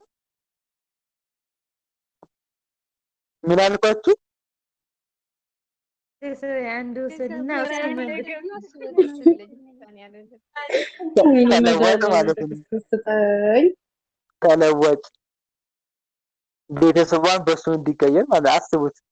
እኛ ሰዎች ካለብን ሁኔታ አንጻር ነው የምናመዛዝነው ለማለት ፈልጌ ነው። የደረሰብንን ብቻ ነው የምንመለከተው። የደረሰብንን ይሄን ያክል በሐሳብ በእውቀት በጣም ስለደከምን ምንናገረውንም አናውቅም። ለዛ ነው ጌታ የምትናገሩትንም አታውቁም ያለው። የዘብዴዎስ ልጆች የዘብዴዎስ እናት ለልጆቿ ሳታውቅ ሞትን ትለምናለች። ሞትን ምን ብላችሁ እንደምትጸልዩም አታውቁም ያለው ጌታ ለዛ ነው። እና ምን ብለን እንደምንጸልይ ራሱ አንዳንዴ አናውቅም ለማለት ፈልጌ ነው። ለማንኛውም ጌታ ማስተዋሉን፣ እውቀቱን፣ ጥበቡን ይስጠን። እግዚአብሔር አምላክ አይነ ልቦናችን ይግለጥልን። በሰማነው ቃል በተማርነው ትምህርት 30 60 መቶ የምናፈራ አድርገን የስሙ ቀዳሽ መንግስቱ ወራሽ ለመሆን ያብቃን። አሜን። ሁላችንም ለጸሎት እንነሳ። በልዑል እግዚአብሔር ፊት መቆማችንን እናስተውል። መላ ሰውነታችንን በትምህርተ መስቀል 3 ጊዜ እናማትብና መርሐ ግብራችንን በጸሎት እንዝጋ። በስመ አብ ወወልድ ወመንፈስ ቅዱስ አሐዱ አምላክ አሜን። በስመ አብ ወወልድ ወመንፈስ ቅዱስ አሐዱ አምላክ አሜን። በስመ አብ ወወልድ ወመንፈስ ቅዱስ አሐዱ አምላክ። ቅዱስ እግዚአብሔር፣ ቅዱስ ኃያል፣ ቅዱስ ሕያው፣ ቅዱስ ኤልሻዳይ፣ ቅዱስ አዶናይ፣ ቅዱስ ጸባዖት፣ ቅዱስ ያህዌ፣ ቅዱስ ኢየሱስ፣ ቅዱስ ክርስቶስ፣ ቅዱስ አማኑኤል፣ የዓለማቱ ጌታ ቸሩ መድኃኔዓለም ኢየሱስ ክርስቶስ እንደ ኃጢአታችን እንደ በደላችን ብዛት ሳትመለከተን እንደ ምሕረት እንደ ቸርነት ብዛት ተመልክተ መርሐ ግብራችንን በሰላም አስጀምረ በሰላም ያስፈጸምከን ለዚህ ሰዓትም ያደረስከን እናመሰግናለን። ምስጋና ይሁን ለአብ፣ ምስጋና ይሁን ለወልድ፣ ምስጋና ይሁን ለመንፈስ ቅዱስ ዛሬም ዘወትርም ለዘላለሙ አሜን። ምስጋና ይሁን ለአብ፣ ምስጋና ይሁን ለወልድ፣ ምስጋና ይሁን ለመንፈስ ቅዱስ ዛሬም ዘወትርም ለዘላለሙ አሜን። ምስጋና ይሁን ለአብ፣ ምስጋና ይሁን ለወልድ፣ ምስጋና ይሁን ለመንፈስ ቅዱስ ዛሬም ዘወትርም ለዘላለሙ አሜን። አምላክ ሆይ እንደ ኃጢአታችን እንደ በደላችን ብዛት ሳትመለከተን እንደ ምሕረት እንደ ቸርነት ብዛት ተመልክተ ለዚህ ያደረስከን ስለ ድንግል ማርያም ብለህ ቀሪውን ጊዜያችን እንድትባርክልን በሰማነው ቃል በተማርነው ትምህርት 30 60 መቶ የምናፈራ እንድታደርገን የስም ቀዳሽ የመንግስትን ወራሽ ለመሆን እንድታበቃን በኃጢአታችን በበደላችን ብዛት ቅዱሱ ገናናው ስምን መጥራት ባይገባንም እንደ ምሕረት እንደ ቸርነት ብዛት እንዲያልን ወደ አንተ እንማጸናለን። አባታችን ሆይ በሰማያት የምትኖር ስምህ ይቀደስ፣ መንግስትህ ትምጣ፣ ፈቃድህ በሰማይ እንደሆነች እንዲሁም በምድር ትሁን። የዕለት እንጀራችንን ስጠን ዛሬ፣ በደላችንን ይቅር በለን እኛም የበደሉንን ይቅር እንደምንል። አቤት ወደ ፈተና አታግባን ከክፉ ሁሉ አድነን እንጂ መንግስት ያንተ ናትና ኃይል፣ ክብር፣ ምስጋና ለዘላለሙ አሜን። እመቤታችን ቅድስት ድንግል ማርያም ሆይ በመልአኩ በቅዱስ ገብርኤል ሰላምታ ሰላም እንልሻለን። በሐሳብሽ ድንግል ነሽ፣ በስጋሽም ድንግል ነሽ። የአሸናፊ የልዑል እግዚአብሔር እናት ሆይ ሰላምታ ላንቺ ይገባሻል። ከሴቶች ሁሉ ተለይተሽ አንቺ የተባረክሽ ነሽ፣ የማኅፀንሽም ፍሬ የተባረከ ነው። ጸጋን የተመላሽ ድንግል ሆይ ደስ ይበልሽ። ጸጋን የተመላሽ መመኪያችን ደስ ይበልሽ። ጸጋን የተመላሽ አማላጃችን ደስ ይበልሽ። ልዑል እግዚአብሔር ከአንቺ ጋር ነውና ከተወደደው ልጅሽ ከጌታችን ከመድኃኒታችን ከኢየሱስ ክርስቶስ ዘንድ ይቅርታንና ምሕረትን ለምኝልን ኃጢአታችንም ያስተሰርይልን ዘንድ ለዘላለሙ አሜን። የእግዚአብሔር አብ ፍቅር፣ የእግዚአብሔር ወልድ ቸርነት፣ የእግዚአብሔር መንፈስ ቅዱስ አንድነት፣ የተወዳጇ እናታችን የመብራን አማላጅነት፣ የቅዱሳኑ ረዳትነት በሁላችን ላይ እንደዋለ በሁላችን ላይ ይደር አሜን። አምላካችን በሰላም አሳድረን። አምላካችን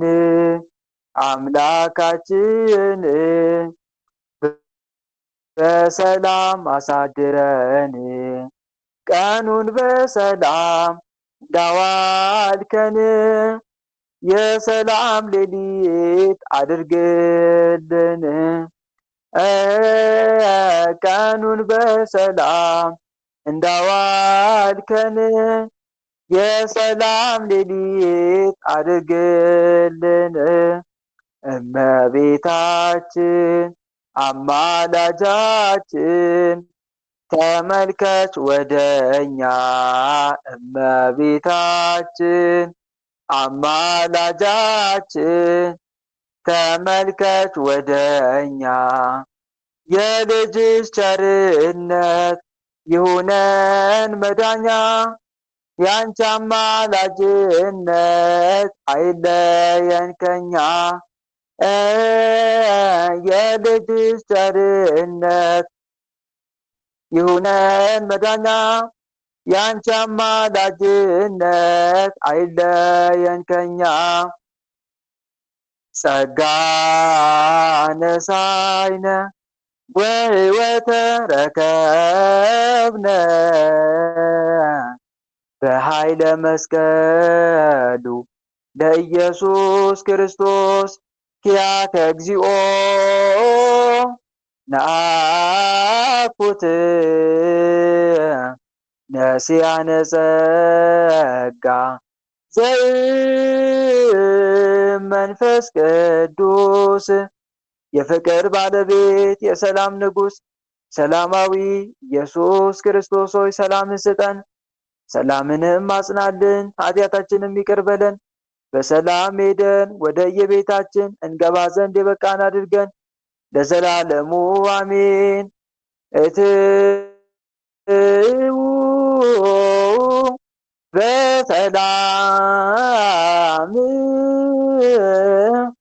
እሾህ ሳይወጋችሁ እንቅፋት ሳይመታችሁ በሰላም ወደ የቤታችሁ ያግባችሁ። አሜን አሜን አሜን አሜን። እህት ወንድሞች የዛሬው መርሃ ግብር በሚገባ ተጠናቋል። እንደ እግዚአብሔር መልካም ፈቃድ ነገ መርሃ ግብራችን እንቀጥላለን።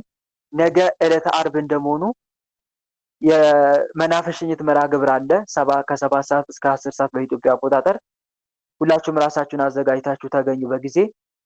በተረፈ 10 ሰዓት ደግሞ ከ10 ሰዓት እስከ 12 ሰዓት ደግሞ ልክ እንደዛሬው ጥያቄና መልስ አለ። ይሄ ትምህርት ሲለቀቅ እየገባችሁ ላይክ፣ ሼር እና ሰብስክራይብ አድርጉት ዩቲዩብ ላይ እየገባችሁ። በተረፈ ደህና ደሩልኝ። እግዚአብሔር አምላክ የነገ ሰው ይበለን። መልካም አዳር። አሜን አሜን። ወንድማችን ቃለ ሕይወት ያሰማልን፣ ጸጋውን ያብዛልን፣ የአገልግሎት ዘመንህን ሳትረ ዘናግልን። በእውነት ቸሩ መድኃኔዓለም በምትቀመጥበት በምትሄድበት ጥላ ከለላ ይሁንልን፣ የምትሄድበት ሁላ ቀኝ ይሁንልን። ወንድማ